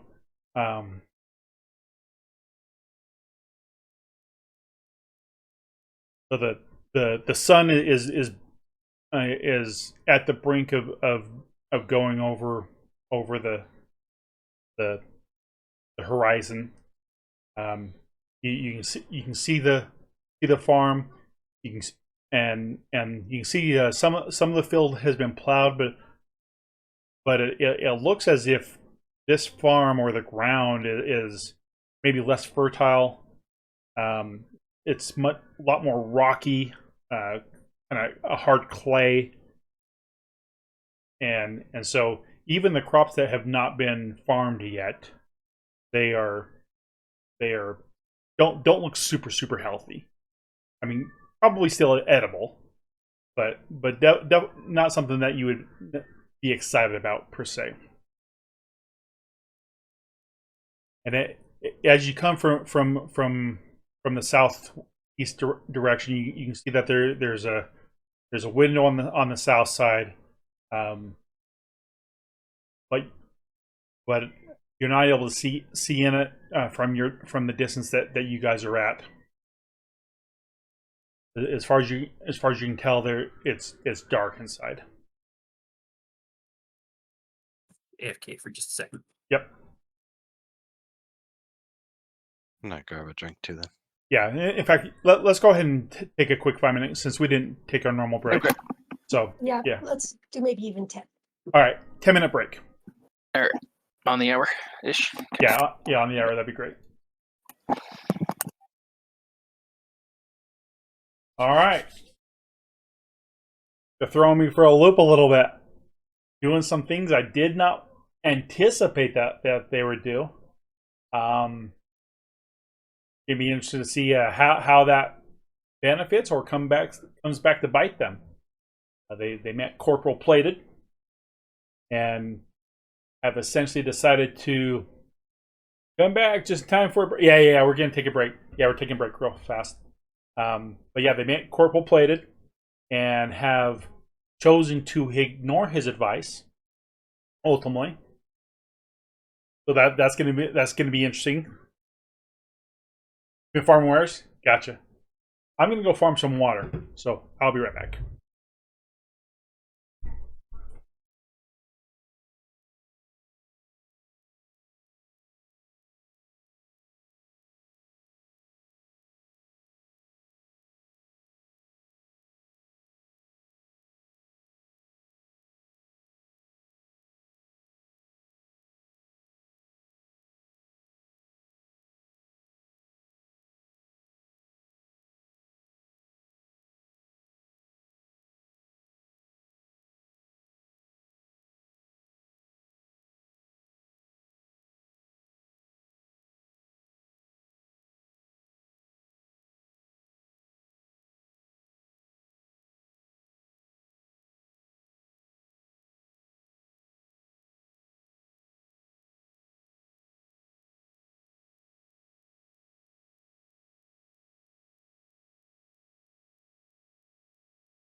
But they also quickly learned that don't go into Duskwood when you're not ready for Duskwood.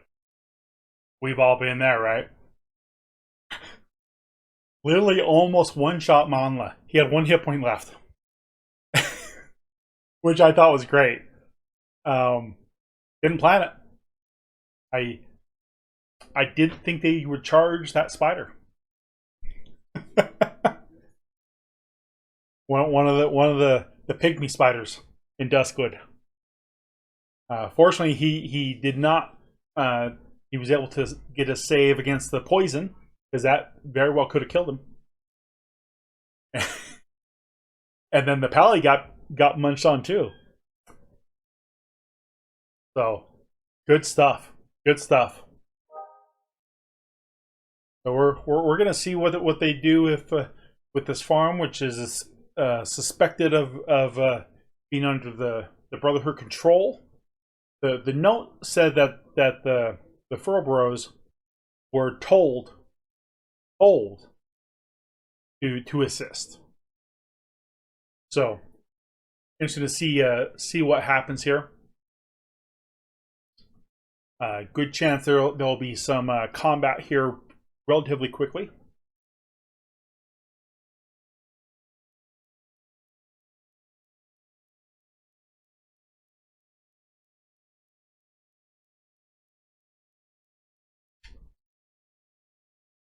They should be back here in just a couple minutes, but good fun stuff.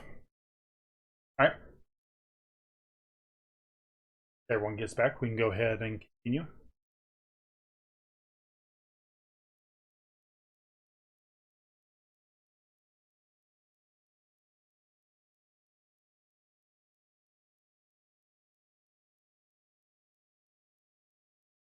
Hopefully, we're not stressing you out too much with our stubbornness. I was just telling the stream, kind of, talking frankly, and I'm actually really enjoying it. Almost immediately, you guys have maybe go on my, think on my toes, and so I don't know if you guys are having fun, but I'm actually having a blast. Yeah, I am. So that's no. So we're good. And to me, this is what makes RPGs fun, right? I mean, it's a series of improv events, essentially.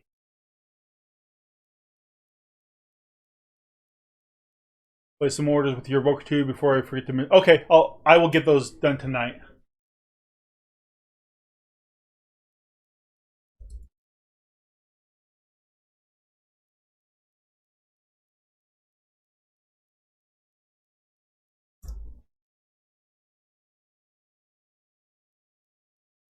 But I was just mentioning, I think you guys realize, maybe Duskwood's not a good place for you guys to be. Not yet.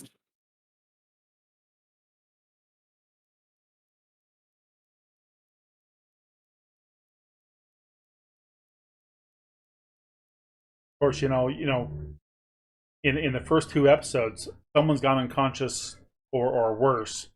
So we were close to having our third. So, but there's still time. There's still time. It's either your turn or Poozer's turn tonight, right? I think so, yeah. I'm back. Welcome back, my friend. Yeah, I think so We're far big and strong. What it- could possibly go do, to? do a good job making Ow! the world feel kind of like the classic world, in the sense that the maps are kind of consistent, and Duskwood is more dangerous Yeah, than Westfall and Elwyn, and Hagar was in the right place. Like that all ties to what I remember of the game. So well, good, and that's part of the hope as well. And My only complaint is it takes more than 5 minutes to get across any zones here. well, and if you actually look, like, just if you Google Westfall, the farms are the same as well. In fact, the map when you were with the Highwaymen, where it was like hilly or mountainous on both sides. That is actually literally a picture of me flying over there and then stopping in midair and taking a picture. Just fly there on a griffin.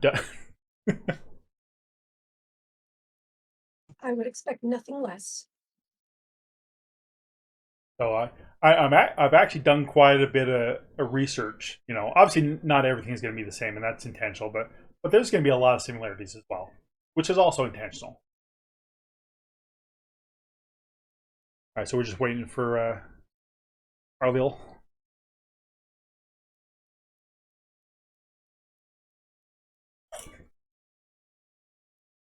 well, maybe on an off night we could all boot up WoW Classic and group up and fight Hagar. There are groups, I guess, that would, because Hagar is like a level 6 elite, where people would get in a 40-man raid as level 1s and try to zerg him. There would be much bloodshed then. Mostly of the level 1s.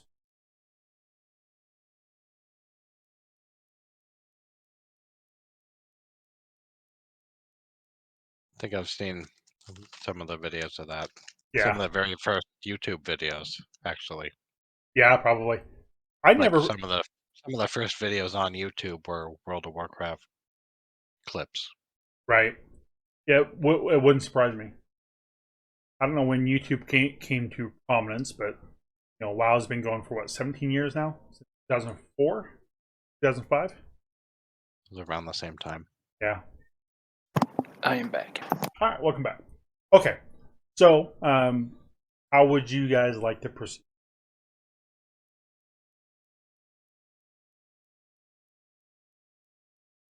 Should one of us sneak up and go peek in that window?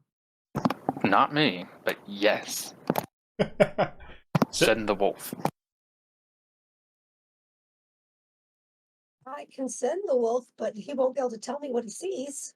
Yeah, she's not empathic with. At least not to my knowledge, unless she's got a talk with animals ability. Nope. I will cast Blend on myself and then try and sneak up.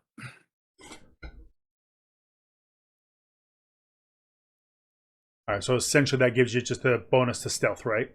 Yep, +4. So it'd be 19 plus 4, 23, or does that? Yep, and I can be hidden even if I'm not directly hiding behind something, like just in plain sight normally.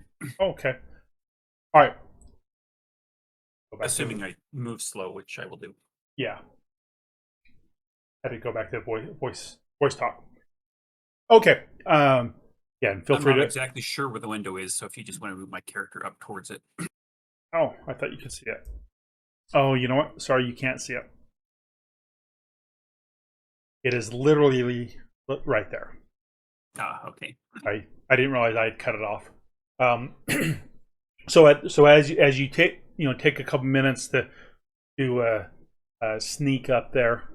You don't hear any movement or anything. You get up and you try to peek through the window, and there appears to be black drapes blocking any view. You can tell that there's light inside, so the drapes don't block it 100%, but you're not really able to see inside. Okay.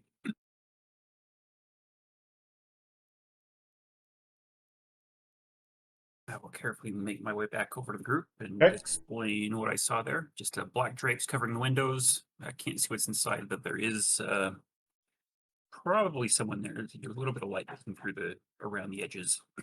But they can't see anything from the outside to the outside either. Correct.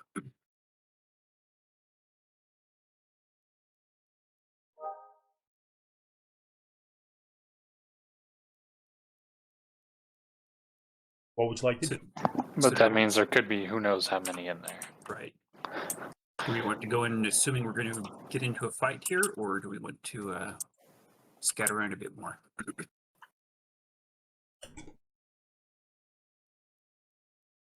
Probably scat around a bit more, I imagine. I don't know. Depends on how confident you are in your ability to stay unseen, I guess. Pretty confident. Are there any windows on this side? Is that a No, window right there? no, it is not. The only window that you currently see is the one on the southern wall. Okay. Right. Well, I'm going to go north here then, slowly. Okay. All right, and as you get there, you can hear a couple people talking. They're not talking particularly loud, and so it's difficult to understand what the conversation is. And about this time, Valen throws on his demonic armor, giving him a hard exoskeleton. And from what you can tell, it's in this area where there's more than one person talking back and forth. I'll creep up to this corner and just barely peek around it if I can. Okay. Do you keep the same stealth roll, or do you have to do another one? Usually, I mean, kind of a GM call there, just how often you want me to make them. Okay. And I'm fine. Give me just one moment here.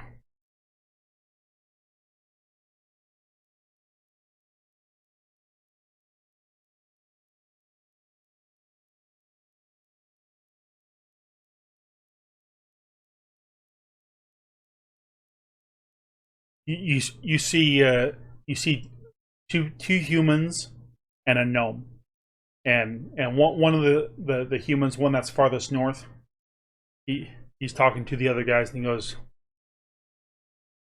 "I'm telling you, I saw him and got a meeting over at the mine, and it's supposed to be tonight."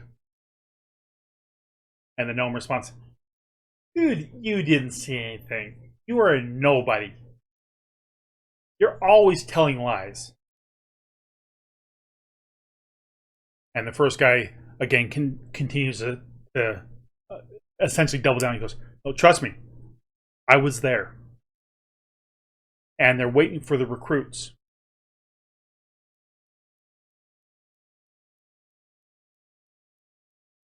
And then the three just kind of, almost like they're thinking about something or processing, what the first man is saying and the importance of that. Wait for another minute, see if they say anything more. So after a moment, the man who's closest to you, he goes, "Why would he allow you to see him? Nobody sees him." And the first guy goes, My cousin. My cousin's higher up. And he said, he told me to meet him at a place and a time. We went to a meeting, and there was probably about 12 of us there. Most of the guys were his bodyguards, and he was saying he's got something big planned, and it's going to happen soon. Probably, I'm guessing that means in a couple weeks. I don't know. He didn't elaborate, but he said that he needed to go speak with Glovtuck.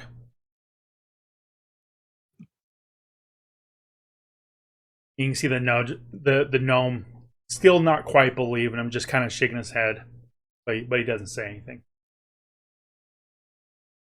All right, I will make my way back to the group. Okay. And explain what overheard with them. They're definitely waiting for recruits here, and we've got someone with higher authority than them in whatever the organization is planning something over at the mine. I don't know which mine specifically, but mentioned a mine and someone named Glovtuck.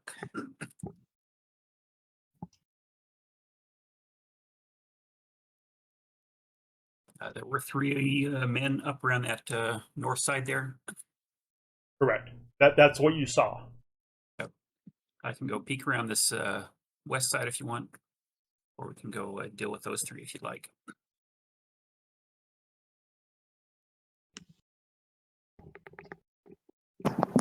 Might as well peek around the corner at least, right? Just in case there's not another dozen men standing there.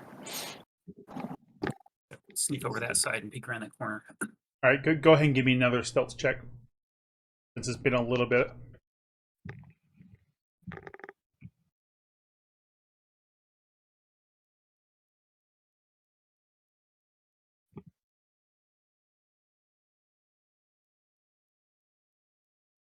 Okay, so you take your time and you feel confident that no one is hearing you. As you get up to this window that is right here, I don't know if you can see it. Let me Yeah, go to I your can vision. see that one. Yeah. Okay. So there are curtains in there as well, but they're spread out just a little bit that you're able to peek inside and see from that there appears to be a light on. It kind of flickers, so you're assuming it's a candle or maybe a lantern. And there's a bed in there.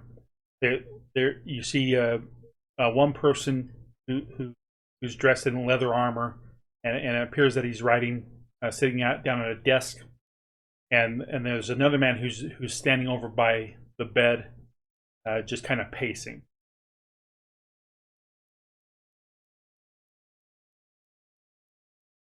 All right. I want to quietly sneak up to this other window as well. Okay.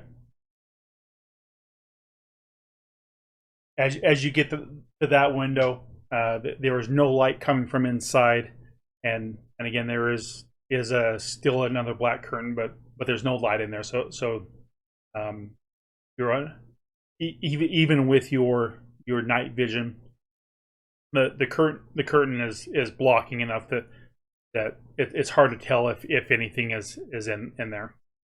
Maybe a cabinet, but you're not sure. All right. Step north just a bit more to peek around that corner. Okay, and you do see two of the people just barely, partially a little bit of the gnome, and they appear to be smoking something at this point, and just kind of hanging out.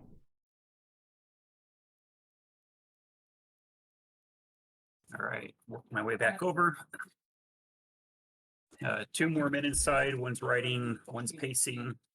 Could be others, but it was got more black drapes covering the windows. So total of 5, unless there's some others that I wasn't able to spot due to the drapes.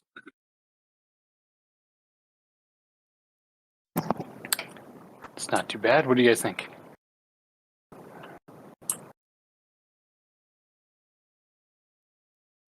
We could take him. We could probably also, as we show up in force, offer any of them to surrender if we wish. Maybe they can provide us more information as prisoners than as dead people. Sounds good to me.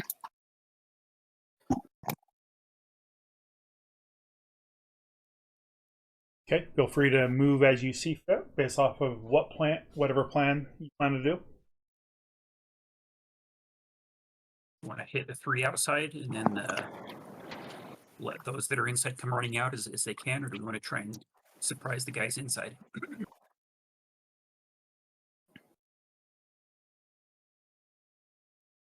What do you guys think? I'm partial to the guys outside first, but That's more what I was thinking. I like to be at distances in open spaces, not in enclosed doors. if I can Alright. get in front of the door, then I can at least block any of the guys inside from getting out. Do we want to hit them from both sides, or just approach them, all of us, from the east? I can probably sneak around to the west side again if you want me to. But Yeah, why don't you do that, and we'll go around. At least I'll go around this side, and Let's stick with the tank. we can surround them. all right, well, I'm going to cast a few spells to prepare for battle then.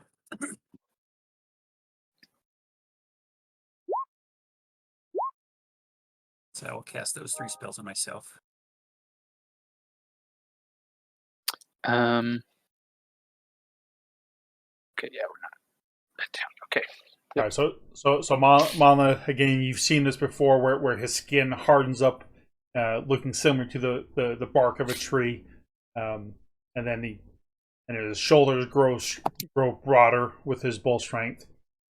Yet he, despite the increased physical stature from the strength, a little bit more dexterous. That's great.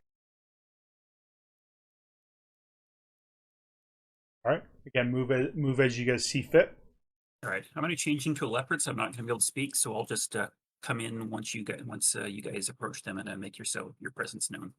I'll change into a cat as well. Already in Sounds good. action to cast Magic Fang on the cat when it materializes. Okay, that gives Mana a +1 to hit, right? +1 to hit and damage on my bite attack. Nice. Okay.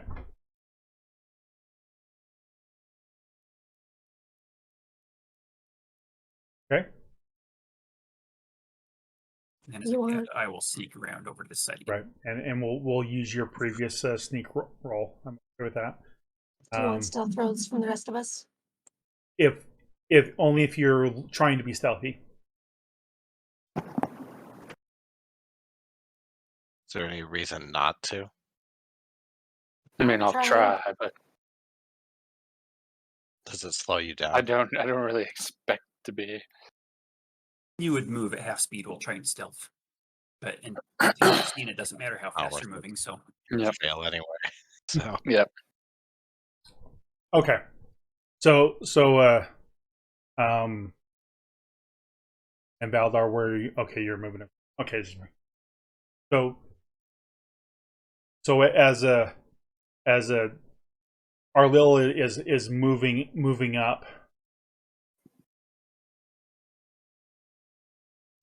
I hate him having such a bad stealth roll. Is what makes our stealth roll so good.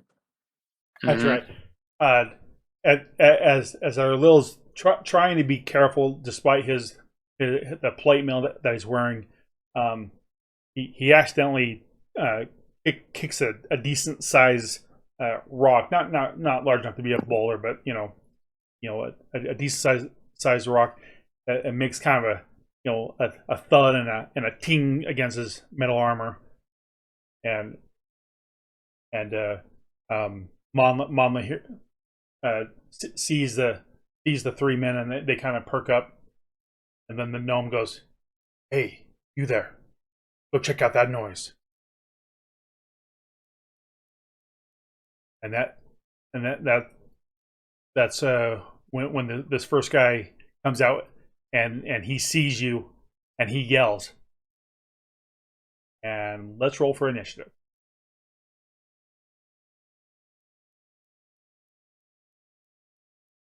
You need to put up the turn order Um, before you roll. oh, hold. You just rolled early. It's up now. Well, hold on. I need to. I think it kept the other rolls from before. Yeah, click on the settings icon. Yep. Clear the rolls. Okay. All right. You guys should be good to roll now.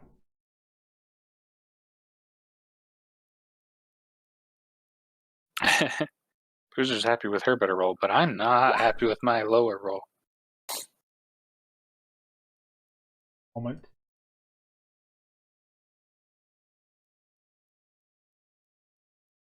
Out here.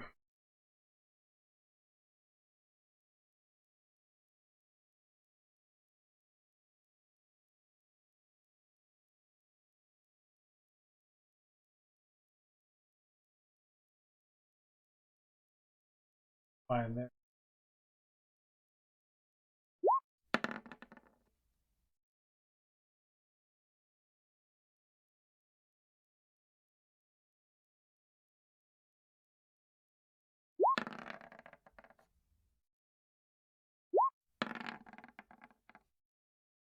Should be by descending. Right. Yep.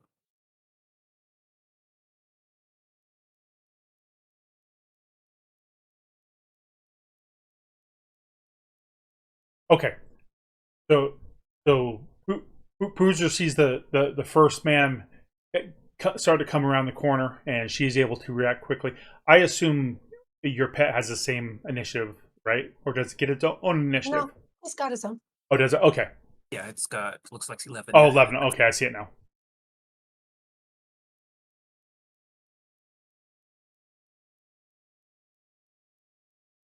All right, so Yeah, Pooja, I'm your struggling your between action. my two character sheets. Hold on.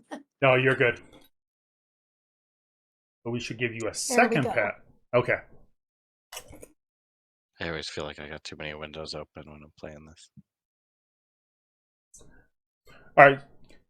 So you, as you're just waiting for him to come around, you take aim and sure I do the right one.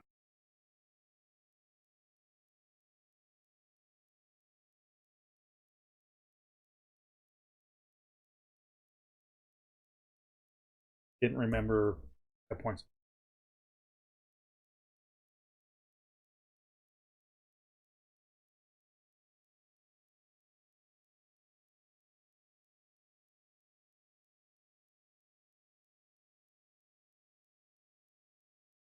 Oh, and so I should be at 1 PowerPoint.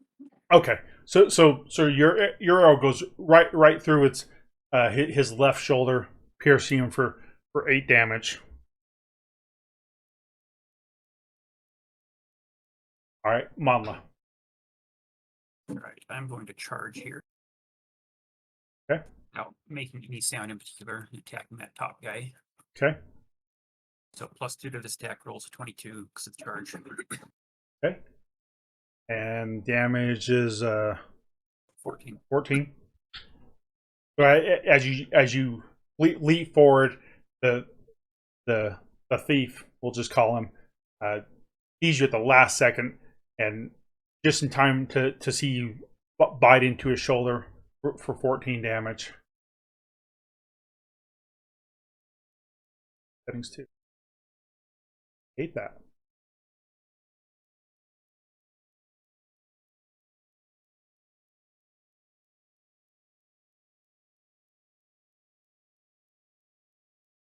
And that is it for my turn. I just realized I wasn't in the order. I think I would probably rolled too early, so Oh, go Just roll. yeah. Go ahead and roll. You're good. He did, so you can just drag him up right above Rilel. All right, and you did 8, right? Oh no, you did 14. 14.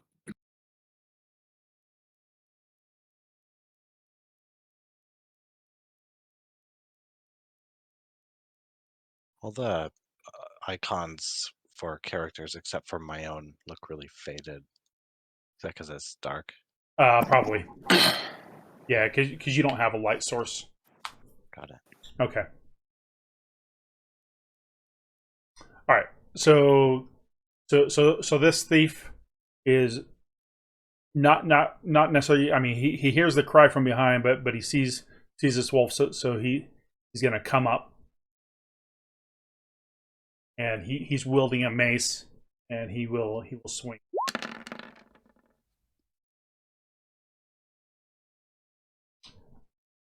And he swings wildly as you can see a little bit of terror. He's not a fan of wolves apparently. And Valdar, your move. And just remember, everyone who's already taken a turn, you got 1 power point, just in case you forgot. All right. It's just this one hostile right now, right? That you can see.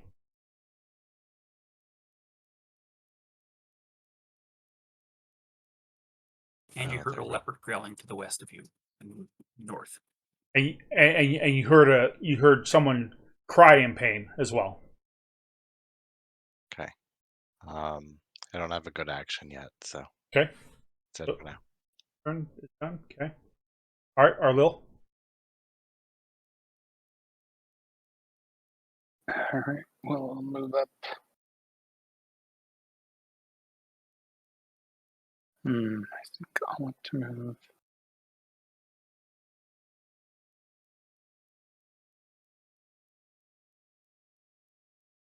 Oh, go like that. And total defense. Okay. All right. So that's your move, correct? Yep. All right. Poozer's pet is you're calling your pet Zui. Am I saying that right? Zwei. Zwei. Okay. So your wolf Zwei. Yep, the Zwei guy, he's gonna bite. I think biting is what I do, what he does.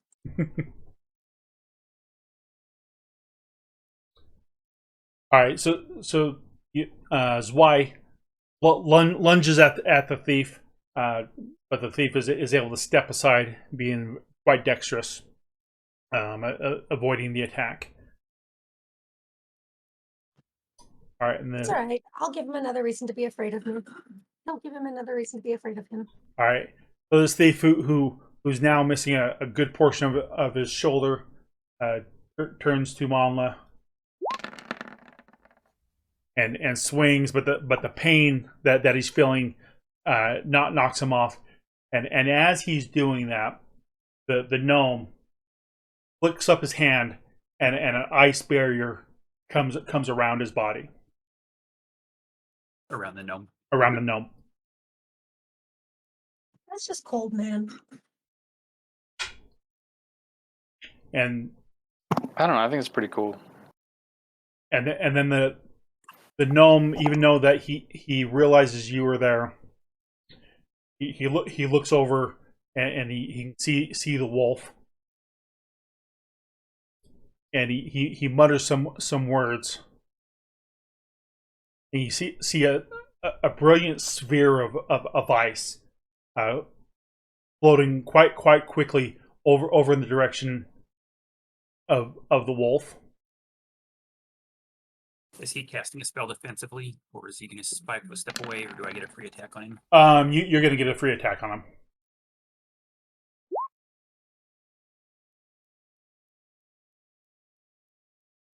All right. As he casts his ability, you quickly bite onto his torso in the back, and you're able to break through that ice, and the ice just kind of shatters, and you're able to cause him to bleed just a little bit, but it appears that most of your damage went towards taking handle that shield. All right, so for both a wolf and our Lil, second.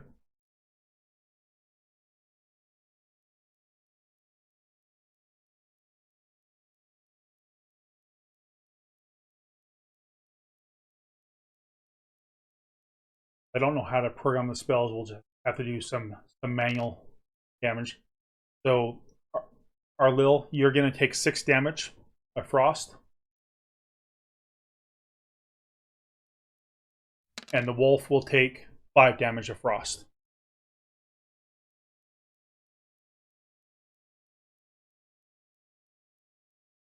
And it's back to Poozer's turn. All right, my turn to shoot at. Did you get your 5 damage on the wolf? Oh, I need to take my 5 damage on my wolf. Sorry, frost damage, right? Yes, frost damage. And that first soldier's gone. No. He's under the frost. He's exactly where the frost is, or the center of that sphere. But it doesn't appear that it's affecting him. Or let's see if Nero will go through the frost.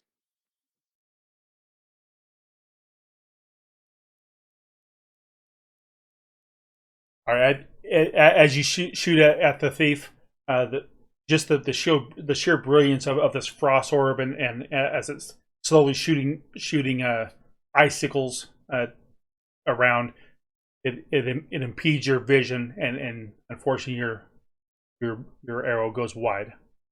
Manla. All right, I will tear into that, not the wizard, but the rogue. Okay. And a couple claw attacks as well. All right, so is it 2 attacks or is it 3? 3. 3. So 27 to hit for 13 Yep. damage, 24 to hit for 9, and 27 to hit for 10. Okay. What's the total on that? My math's bad. So 13. All right. So that thief falls under the pressure of your onslaught of attacks, and he dies. And I'll burn 1 power point to build up an extra combo point. Okay. And that is my turn. All right. So this rogue, he will again attempt to attack the wolf. So his AC is 15.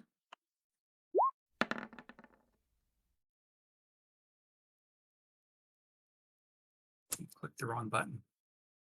So his AC is 15. It's a good fortitude roll. Oh yeah, he's fortified. He's good. I was like, why is there no bonuses? Let me try the right roll. Oh, that's a crit, right? That is. For 13 damage. He takes his mace and he slams down on the skull of the wolf.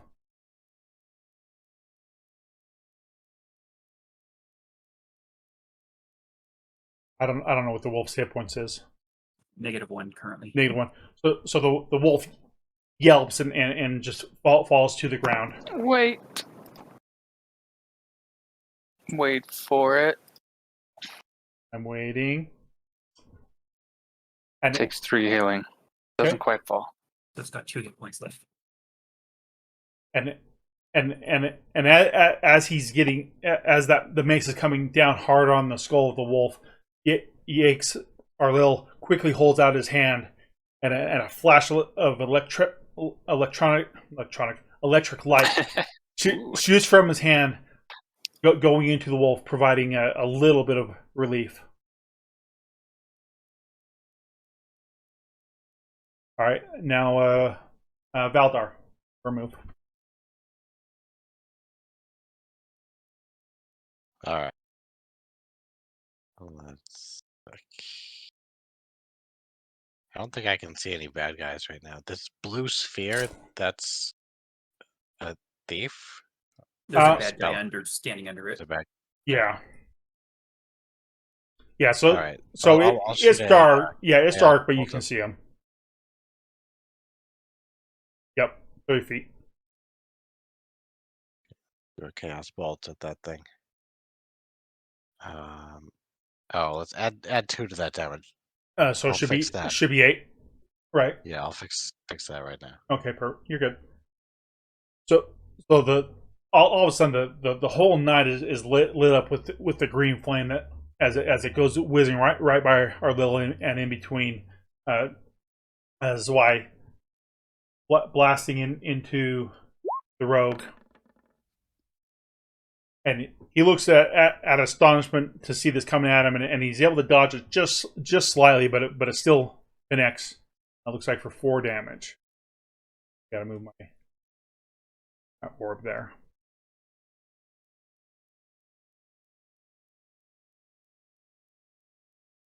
Okay. All right, and I assume that's your turn, Valdar, or are you moving as well? Yeah. Okay. That's Okay, Arvil. All right. 5 foot here, keep up defense, and do another holy shock for the wolf. Okay. 6 healing. All right. Again, that electricity coming directly from Arlil, doing a little bit of damage to himself, but the light and electricity heals up the wolf just slightly. And now it says Wise. All right, let's try that biting thing again.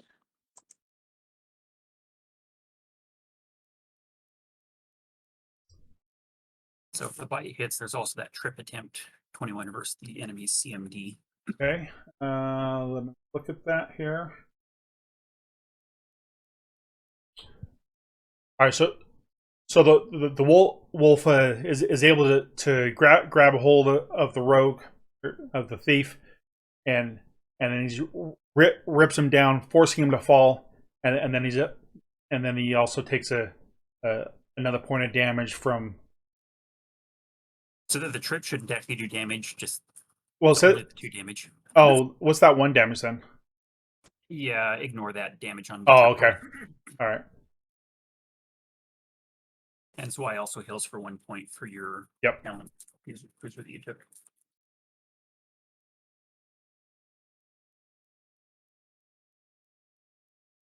Okay.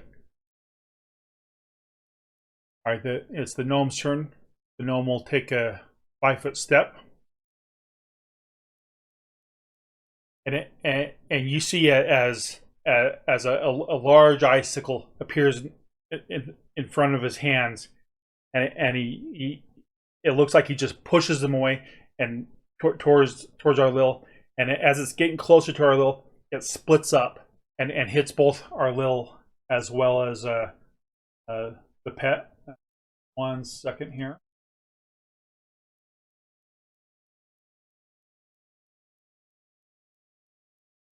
Base roll first. This is for Arlil. Okay.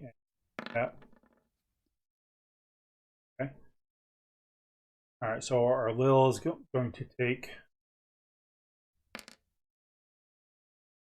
5 damage. Y take 3 damage.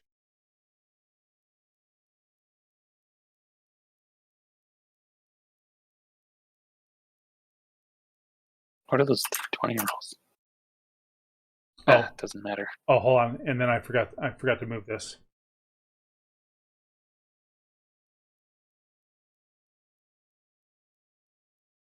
The pet will take for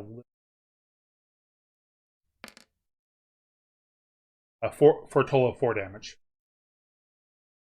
from the frozen orb. Got it. Okay. Now it's Poozer's turn.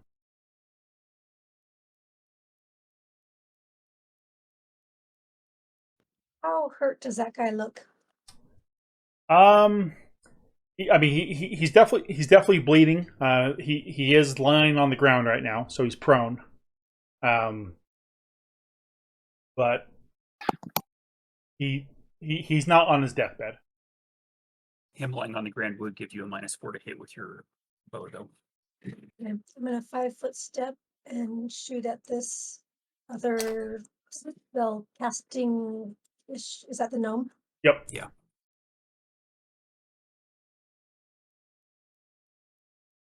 Okay.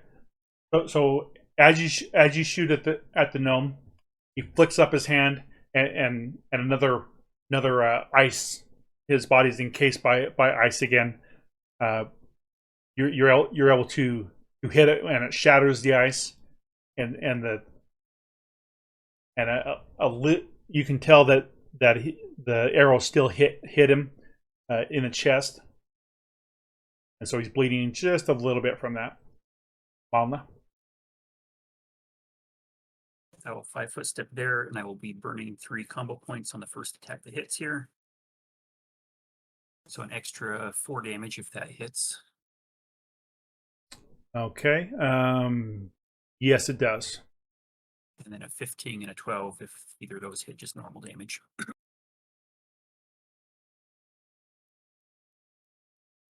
The 15 hits. So we're looking at a total of 19, 29. 29. So as you pounce on the gnome, and you're over him, and he looks like you're not sure if he's dead or not. He picks up, says, "Please don't kill me." But he is prone. All right. And question on the combo points. On the turn that I use the combo points, can I still build new combo points up that turn, or does it just No. reset to 0 and the next turn it starts building up? Yeah, because you're spending them, so there would be Yep. no new. Okay, combo that's point. fine. Okay.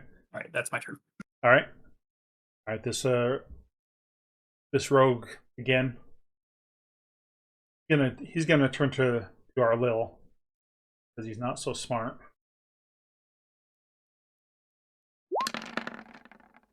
Is he standing up?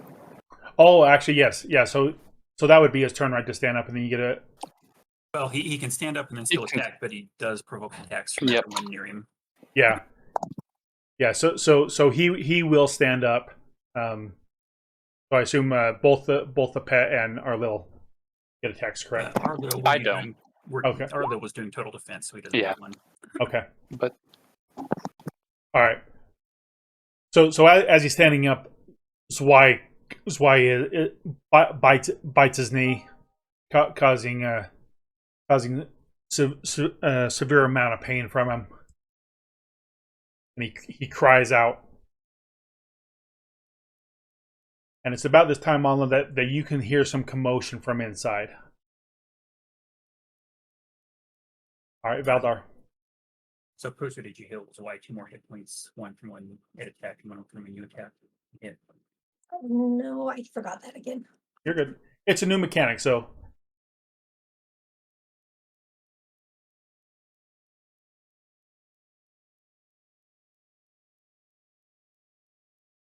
It's you could put it in the notes for your attack so that whenever you attack, you see it there to remind you. Say like heal 1 HP for every attack that hits or something. I could do that. Or I could ask Bryce how I do that because he's always done it for me. So I don't actually know how. All right, Valdar. What do you do? is there still an enemy under this thing? No. The enemy is in between, That being was that. flanked. Yeah. And then we move up there a bit. Okay, I see some more. And so that gnome is lying on the ground with Monla basically on top of him. Pleading for his life.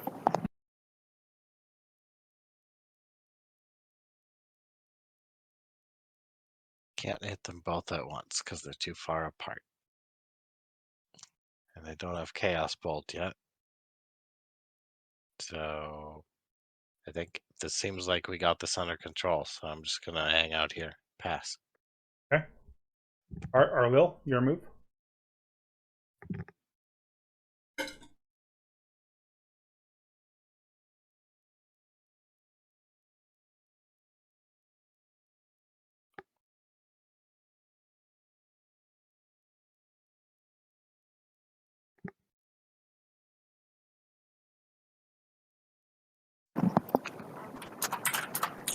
All right, that gets me back up to full. That's nice. Okay. Well, I'll just sit here since I hear the gnome crying for his life. I'll just keep providing flank for the wolf here, I think. All I right. totally forgot about flank. Yeah, you're getting +2 to all these attacks. I don't think I did that, but I will. So for a brief moment, Arlil's body kind of lights up, and as his wounds are slowly being alleviated. All right, this is why.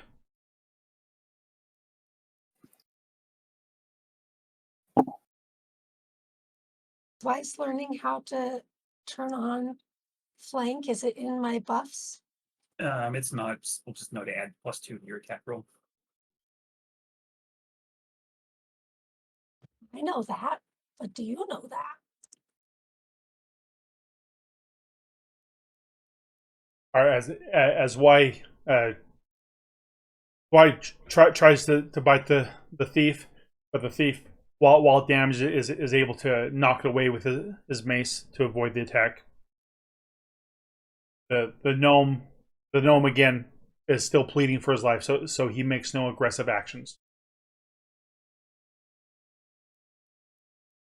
And give me one moment here. It's at this time that this door opens.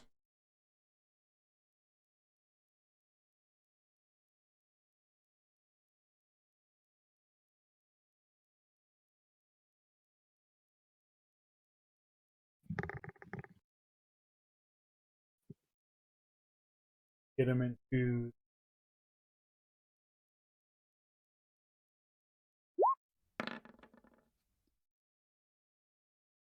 All right.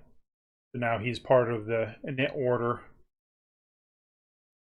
but his action essentially was to get there and open the door. So it should be on Monla, right? Or no, or was it Poozer's? Cruiser. Okay, sorry, I went past, but yeah, Poozer's. It's your. Oh, hold on one second. So the orb moves a few more feet and then dissipates. All right, go ahead, Poozer. Okay, 5-foot step here. Mhm. I'll call out to the gnome while to everyone, surrender and we will spare your lives. It's Okay. my free action. And Okay. if they respond, then I might not have to shoot anyone. The thief that's by Zwei, it does not respond affirmatively. The gnome is, again, he is, at least at this time. While it's convenient, he's giving in. All right. Were you shooting the thief? The thief, yeah, not the gnome. Okay. The thief. I assume that was the case, but I figured I'd make sure. I did ping it, but Oh, I think I missed it. Okay. Let's see here.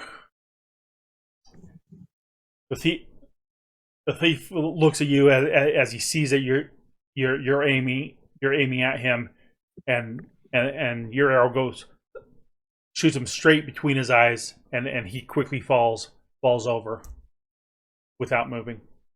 and I heal my one hit point on my wolf. Yep. I will step back and with my paw make a shooing motion at the gnome to try and get him to move away. Okay. And then I He will doesn't burn speak bear.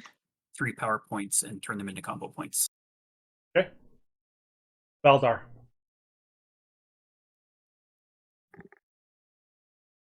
I will Chaos Bolt. The gnome that's giving up. The gnome that's sitting there pleading for his life. Don't hurt me. Boom. Is that who you're shooting? Jeez, Warlock. Save it for the guys in the door. Yeah. Okay. That's what I'm doing. All right. I'll heal the gnome if we have to. All right. So. If he goes unconscious, he'll be fine.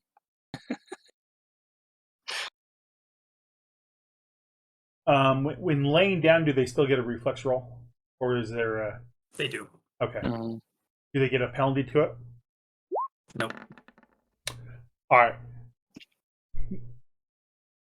The gnome kind of sees Monla moving his claw. He's not sure if it was supposed to be an attack, and then he he turns at the last moment as he can see the lights coming from behind him and this green flame that blasts him, and he falls Unconscious. unconscious. And his armor or his clothing is burning a little bit. All right, Arlil. All right. Move up to the door here. I'll just stand right over top the gnome. Did you say the door was open? Yes, and there is a person inside. I can't I see suspect inside he at all. drew lines around the whole building and then put the door. Yeah. Yeah, I probably. did. So here, you see him now? I Maybe? can see a little bit of Yeah. something there. All right. I'll just be moving here and going into total defense in any case.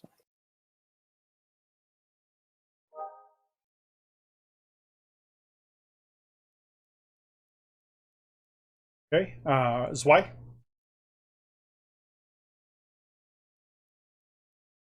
All right. Are there people behind them or just the one guy? At this time, you're able to see in there, and there are candles, a candlelight or a lantern, so you are able to see in there. You only see this person at the moment.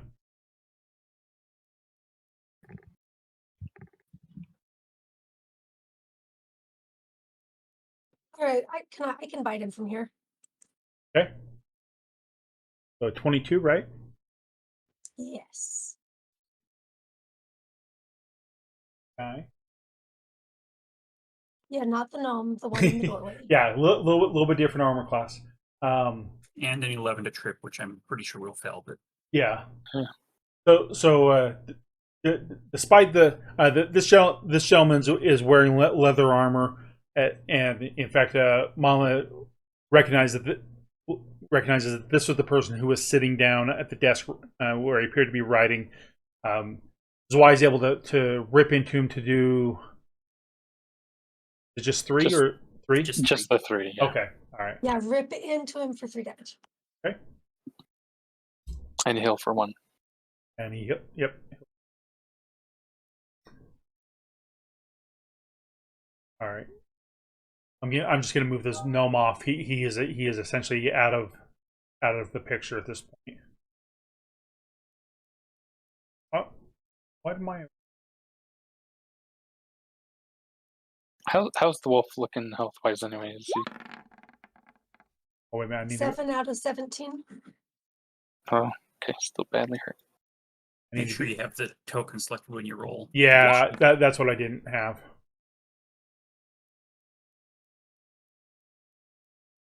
Okay.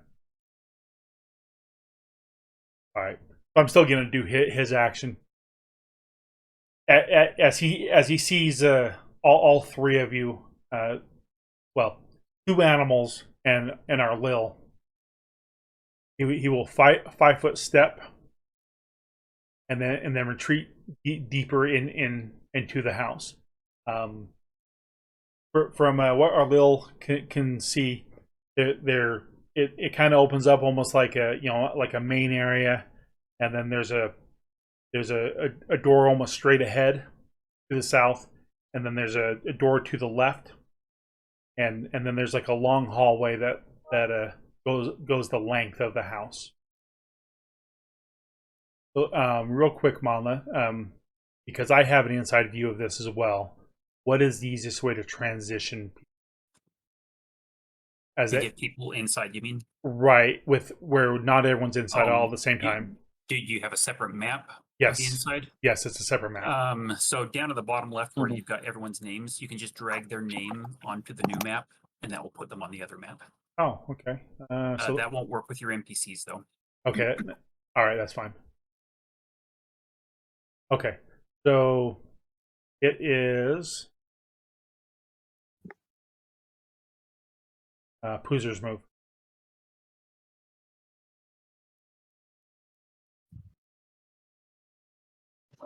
Okay, let's see.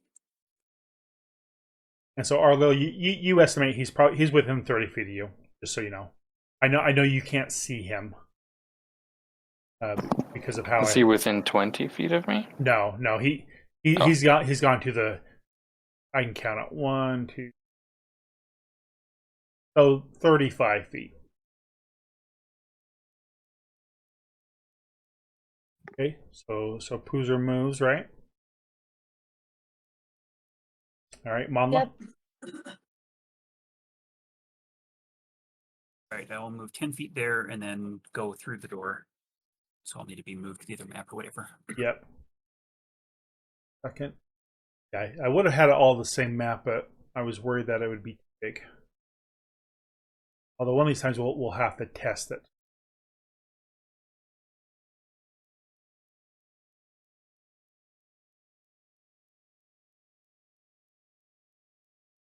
I'm actually going to switch my character token. Looks like I did a token update recently, and so the one you've got on the maps is wrong. Oh, okay.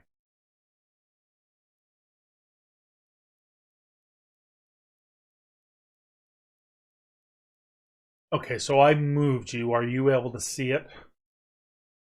1 sec. Or I tried to. Yep. Perfect.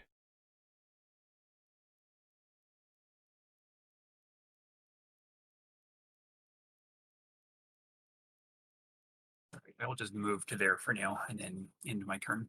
Okay. All right, Valdar. Pretty sure this is a wizard's house.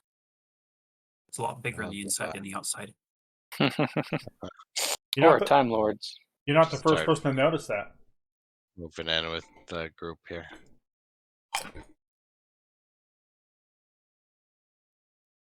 You have enough movement. I need to switch back to the screen, right? If I do a A double second, move. yeah, I could get in there.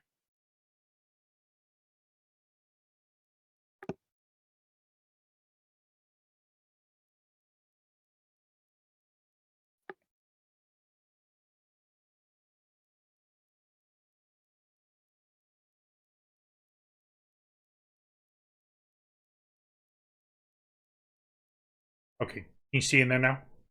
Valdar? Yep. Okay. So I don't know how much movement you had. The door. Let me grab you real quick. Here's the door where I'm in. Oh. Okay. Let's just go like that. Okay. All right. Okay. And, our guy's turn here. I don't see a turn order anymore though. I see the box. It's Yeah, it's empty. because we're on a different map than the ribbon. Okay. All right. Yeah. So Arlo will be after this guy goes.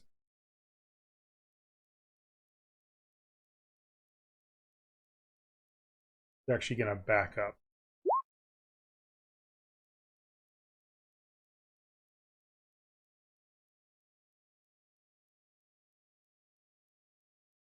Okay. Arlil, your move. Alright, I will step through the door for 5 feet. Okay. My movement. All right. Can you see in here now? I don't think you've moved me to that map. I'm still on the other map. Oh, hold on. I got it.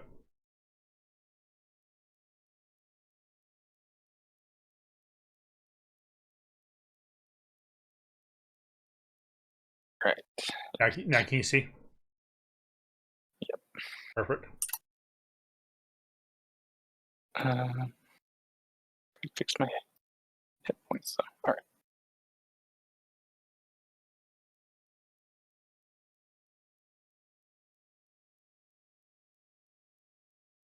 I don't see any bad guys though. Should I be able to see someone?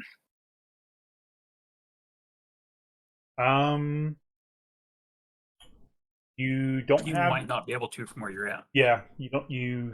10, 15.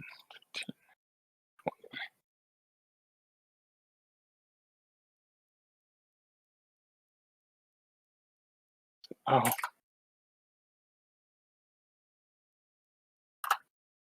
All right, we need to fix my token so it's actually based off my character sheet. But we can do that later. Is that your full movement? That's just one movement. I'm trying Okay. to decide if I probably want to go some more then, because I can't see anything still.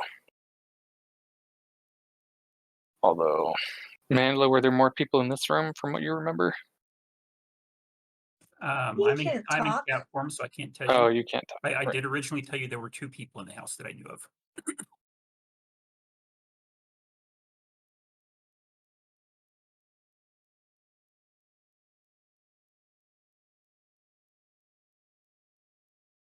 I think I'll just. I'll move up. So 15, 20. I still don't see anyone. Okay. But okay. All right. Why? All right, so I'll go in.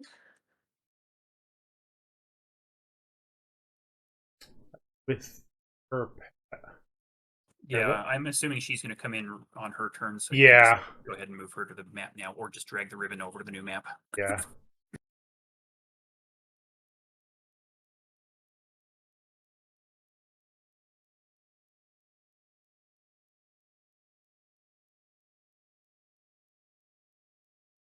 You might have to repopulate your pet there. Okay. Or I can do it It won't actually. let her drag it out, so yeah, you'll need to drag it out of the journal. Okay. So yeah, so it's officially as wide as movement. So And that's the door we just came in. yep. Although look, That is disorienting. The north door.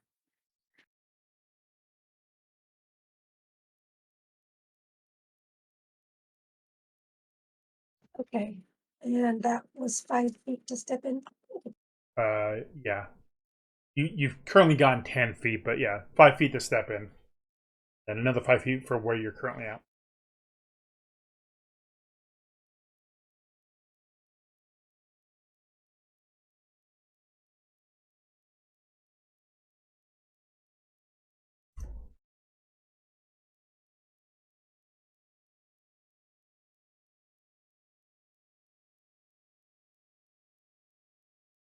Okay. All right, and then it's the rest of your move, Boozer, for your character. Oh, my wolf apparently could go 100 feet. Well, let's at least do 10 more.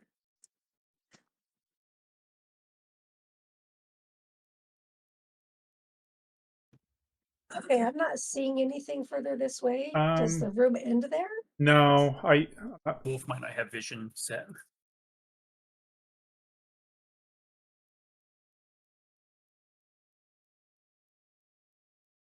okay, so it's being funky, but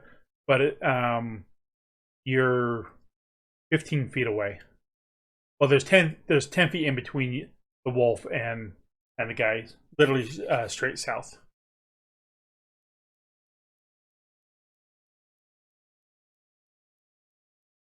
I'll have him wait for a little bit. Okay. All right, and then so now Poozer, the rest of you are you able to see? Oh yeah.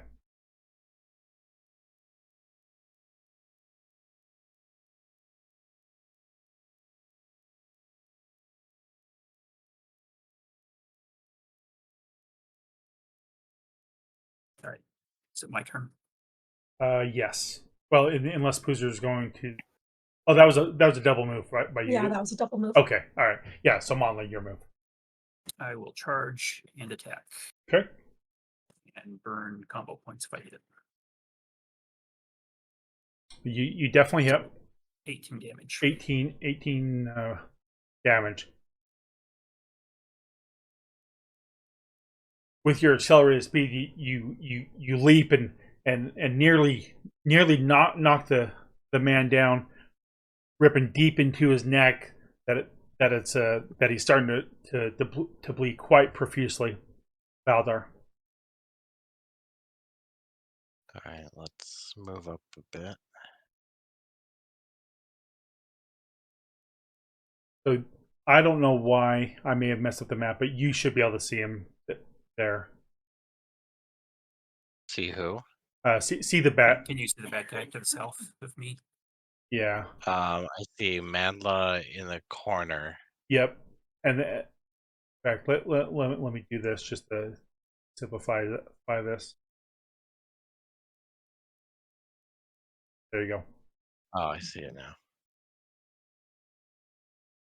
When I do the lighting effects, I may have kind of messed things up a little bit. I think that was probably just at the very edge of Oh. my light. Oh, so maybe it was actually working properly, potentially. Although the wolf should have Could've been been. able to see it. 40 feet. Chaos Bolt. Okay. Chaos Bolt, I choose you. All right, and so that should be for 7 damage, correct? 5 is correct. Oh, 5 is correct. Okay. And Yep. of course, you get a soul shard. Have you been recording your soul shards? Not recording them. I just kind of remember them. Okay. I'm pretty sure I got 3 now. Yeah. Okay. I believe that sounds right. Yeah. So the chaos bolt somehow misses Manla and plasters this guy in the chest.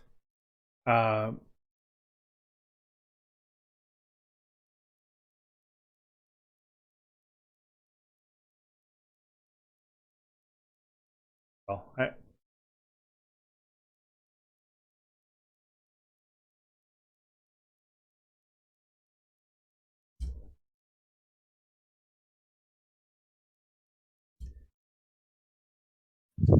and he stumbles back and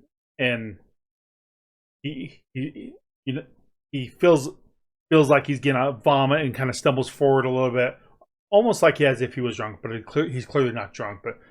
But he will attempt to attack Manla.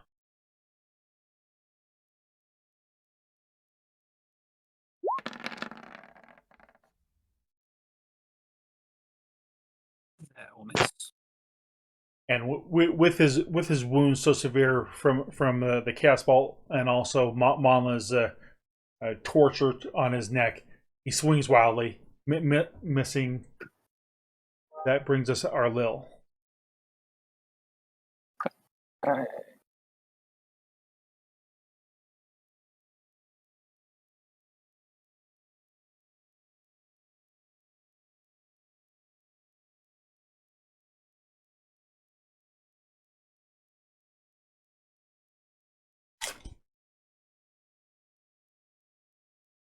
It's 2 moves, so that's my turn.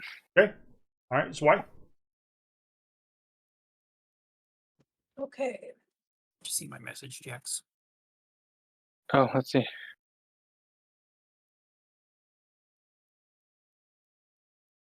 Oh, actually, let me use one of my.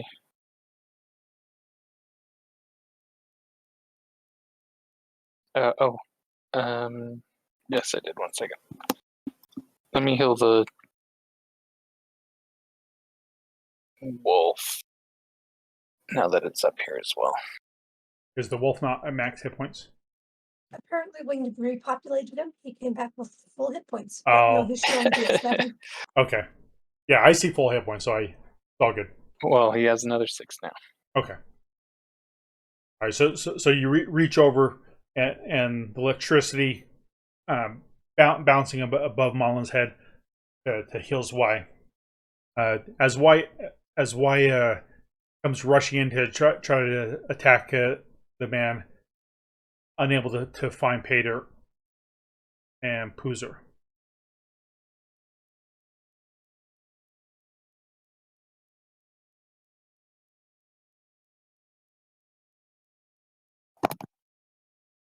Poozer, with a little bit of bloodlust in her eye, looks down the man, finds him in her sight, and drills him right in the chest, knocking him over. And he perspires, bleeding out profusely.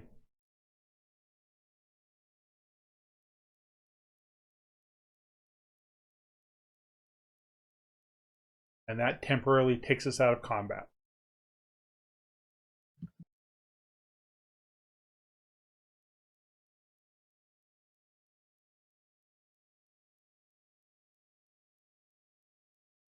What would you like to do?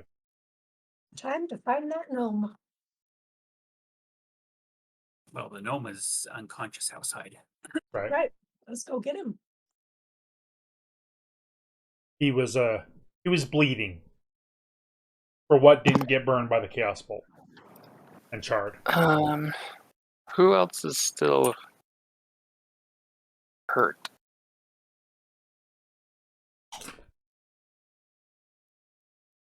What people got hurt in that battle? Is the wolf still hurt? So I need 4 hit points is all. All right. Well, I mean, I guess 4 out of 17 is. I've got 2 more power points, so assuming I can still use them really quick outside of combat. Yeah, that's fine. I'll use 1 on the wolf for 5 and 1 on our gnome for 4. So you suffer 1 damage for each of those Yep. while healing them. Does 4 bring the gnome back to conscious? No. It's close, but no. At least he's stabilized. He'll be stabilized. He's so stable. we can take him back with us. Yes, so he's not dying. At least. He's stabilized. Yes. I don't care if he's conscious or not. I just don't want him dying. So.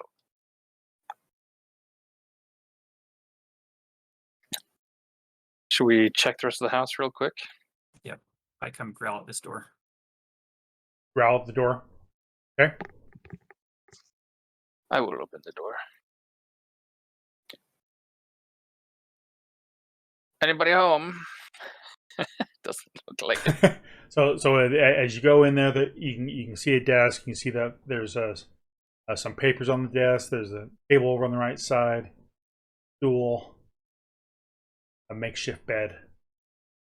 Do we need to hurry and check the other rooms while buffs are still going, or? I will go pot the papers and then move on. Okay. Just shove all the papers in a pack for now. Can check them later. Growl at this door. Stairs. Door Downwards? is my old nemesis. Downwards or upwards? Where'd everybody go? I turned the lighting back how it should be. Do these stairs go down or do these stairs go up? Those stairs go down. Let's So I check this find- other room before we go downstairs. Do I find anything with my fabulous perception rolls? The papers have been. You guys have taken the papers. It's a very normal, makeshift. I mean, nothing fancy about the desk. I'll look under the mattress. Okay. As you look under the mattress, you see the wooden base box springs. So, How much are they worth? I'm just kidding. All right, more papers on this desk to grab, or my character does have the greed ability, so I could see how much they're worth. So one thing on that other room that you went into, there's a chest in there that was opened. I With my can't see perception, anything. I I didn't don't, see the chest. unless I can grab one of these candles and carry it around with me. I don't have any source of light, so. Probably need to give his token a light source for the time being. Yeah. He's carrying a candle. Yep. 1 second. What is it? It's 20 feet, right? For a candle, yeah. That should be it, yeah. Is that low light or bright light? Actually, a candle is 5 feet, but if there's lots of candles in here, if there's a lantern, then just assume 20 feet is probably good. Is it considered a low light? Candle is. Does it do 5 feet of normal light and then 5 feet of low light? I'm pretty sure it's 5 of, yeah.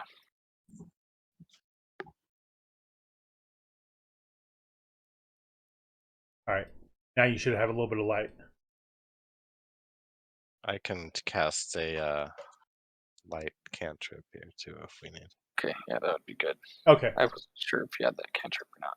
as our Lil goes into, you can see that there's just various books up on the north wall.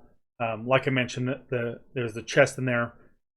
It's open. As you look in there, it appears to be empty.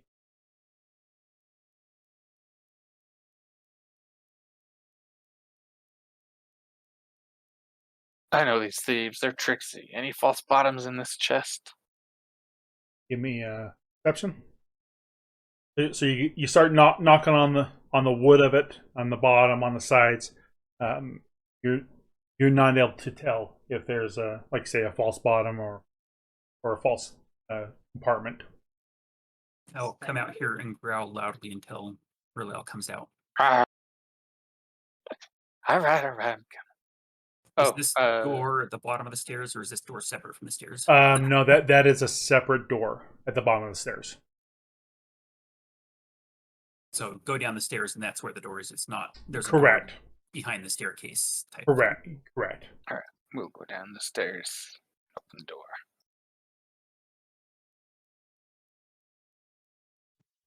I'll go too. They've been digging down here. And you can tell at this point that you know that, like you said, it clearly has been dug out. As you turn that corner, referring to Arlil, Another door here. you notice that door is slightly ajar. It's part door, part jar. And you can see a ladder, and as you look up, there's a hatch at the very top. I don't like ladders, so I'm going this way. We need to find a mine shaft, right? Something's going down tonight at the mine shaft. This just be like an escape hatch? Because, I mean, this would have to lead back up to the field where we came from, I would think. All right, going off of Monla's view.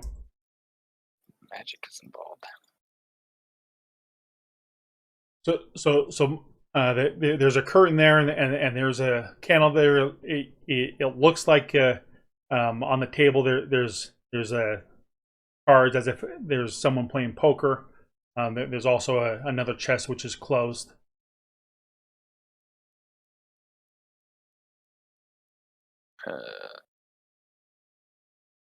We don't have any rogues in the group, so I guess I'll just try and open the chest. All right, chest is not locked. You find 25 gold in there, and there's a stack of papers as well.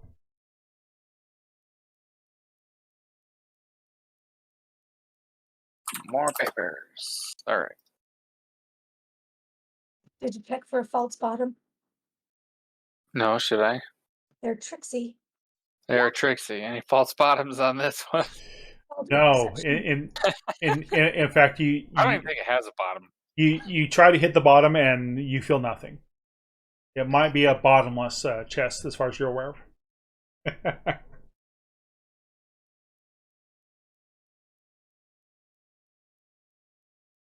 All right. Well, as a cat with the intelligence of a night elf, I can probably climb a ladder, though it won't be super easy. Did we go this way yet? So as our Lil goes that way, it appears that is the most freshy portion that of where it's been dug. But as far as you're aware of, it just goes into the earth. Are there any tools down here or anything besides rocks and earth? Not that you're seeing at this time. All right, I guess up we go. Just muted again. Can you add light to me? Oh, yeah. 1 sec, bud. This will be a 20-foot and 20-foot, 20-foot normal light, 20-foot low light. Or dim light. I got stuck up here and I can't see. Yeah. That's what happens when you mute yourself.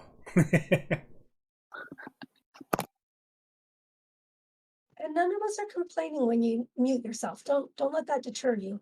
Oh, I'm complaining.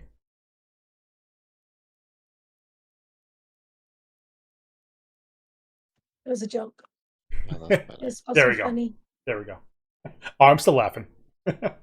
Well, try harder next time.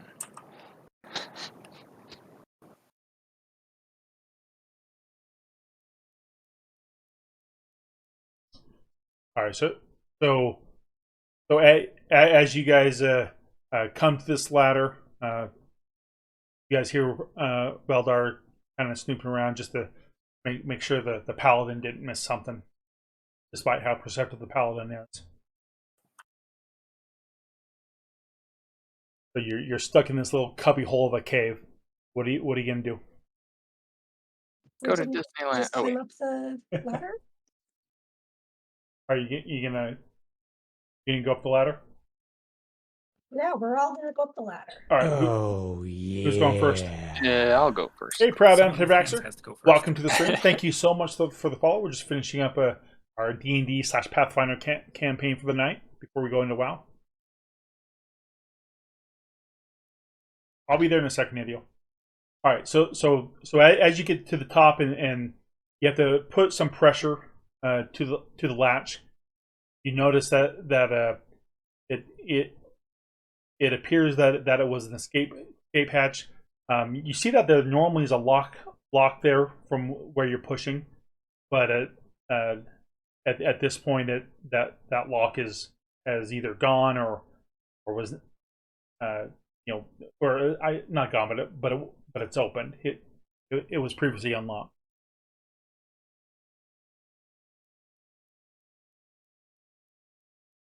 What's up there? Oh, can I open it?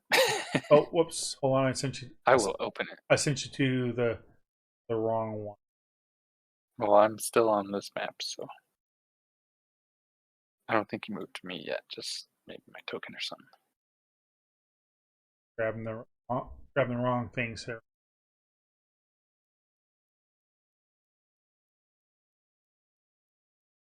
All right, you guys see that now?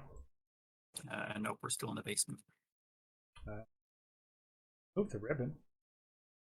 Oh, you need to move all our individual tokens onto the ribbon as well, since our individual tokens are on the. Oh, okay. Yeah, or drag them all off if you just want to use the ribbon now.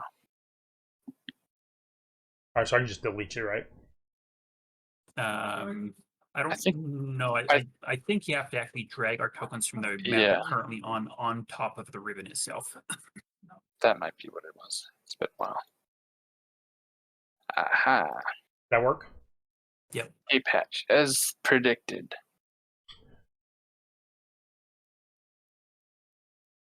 And as you guys Well, I guess a lot of them got away, but that's okay. a- Got a prisoner. as you guys emerge, Poozer with her darker vision, she can see in the distance running to the south one man who's on a full sprint, and probably by the time she realizes what's happening, he's probably about 100 yards ahead of you. Oh, the animals might be able to catch up to him if they're fast enough. I will chase him. I move 50 feet. Yeah. So They're 100 pretty feet fast. around. The wolf does So is as the well. wolf. Okay. I'll go back in and check the leaderish guy that we took down and see if he's still alive, if we can stabilize him and also capture him, Okay. and if he's got anything valuable on him. So I'll do this one at a time. Oh, yeah. I'll do the guy that you're looking at quickly. From what you can tell, he is completely bled out with a severe neck wound from Monla, and as far as any valuables, he got a basic sword, some leather armor, and he's got about 10 gold on him in a little pouch.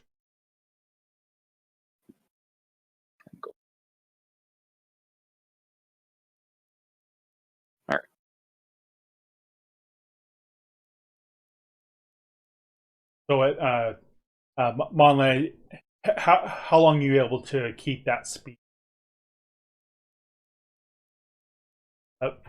Mama, how long are you able Can do to their keep that chase. speed?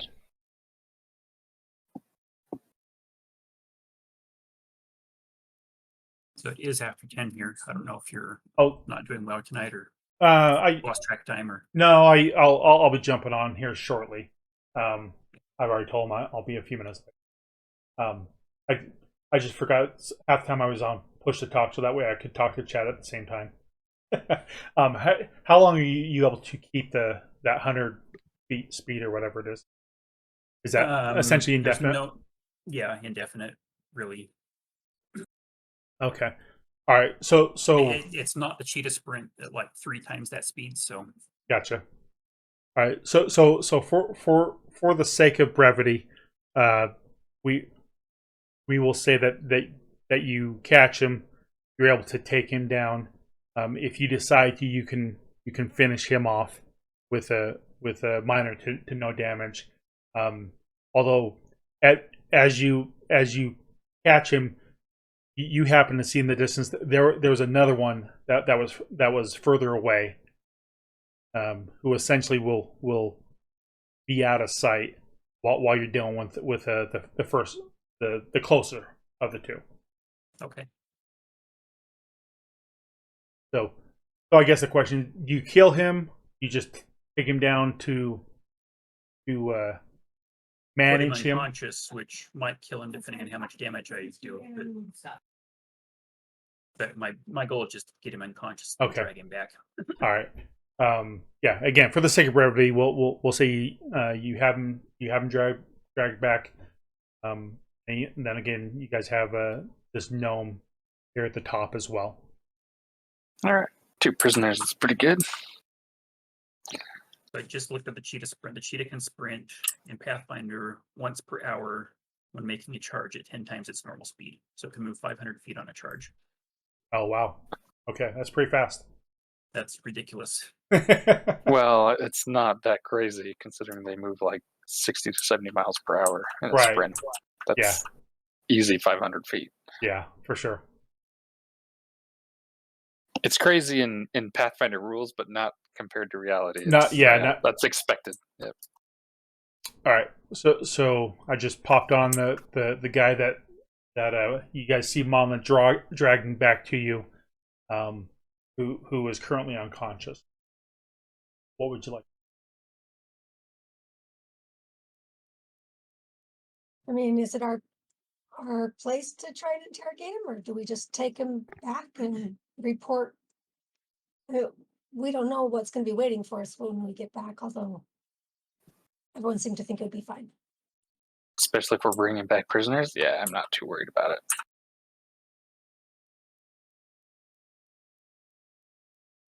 Yeah. So let's just head back then. Yes. All right. How do you plan to transport one or potentially 2 bodies? I'll put them in my pocket with the wolf. That is a very specific pocket. Dang. And while some people might think you can make a nomopat, I assure you cannot. They're much too superior than that for that. I don't know. I took down Provax pretty easily, that mage outside. Ooh.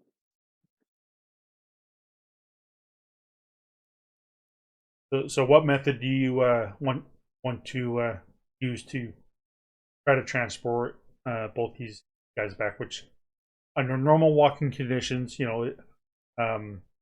well, again, if you're going on the road, it's going to be a little bit faster, but you're still looking at anywhere between 4 to 6 hours. How fat are these guys? Have they eaten well, or have they had slim pickings? I could probably carry one of them. Okay. Yeah, I mean, as far as size, they, not that they're super well fed, but adequately by all appearance. So I'll carry the human and let someone else carry the gnome. Yeah, we Yeah, can because carry the gnomes gnome, no like problem. tiny, and dwarfs have no weight limit, right? I could carry Yeah, him. dwarves don't have a particular weight limit. Yeah. Okay. All right. So, so I assume the plan is essentially just to go straight throughout the night, or do you plan to stop to rest? Let's just go straight. I was thinking we stop before we get there so that we can get one of them conscious and interrogate them so that we have the opportunity to get information from them before they get turned over and then we never hear from them again. That's not a bad idea. Okay. Okay. So you guys go for a couple hours, and then again, I assume you're not going on the road. Is that correct? Correct. Okay. Cross country. So as you go over the rolling plains, you find a spot that is kind of more of a gully, so you're not as quite visible uh, to others, and go ahead and make camp. I know nothing about interrogations.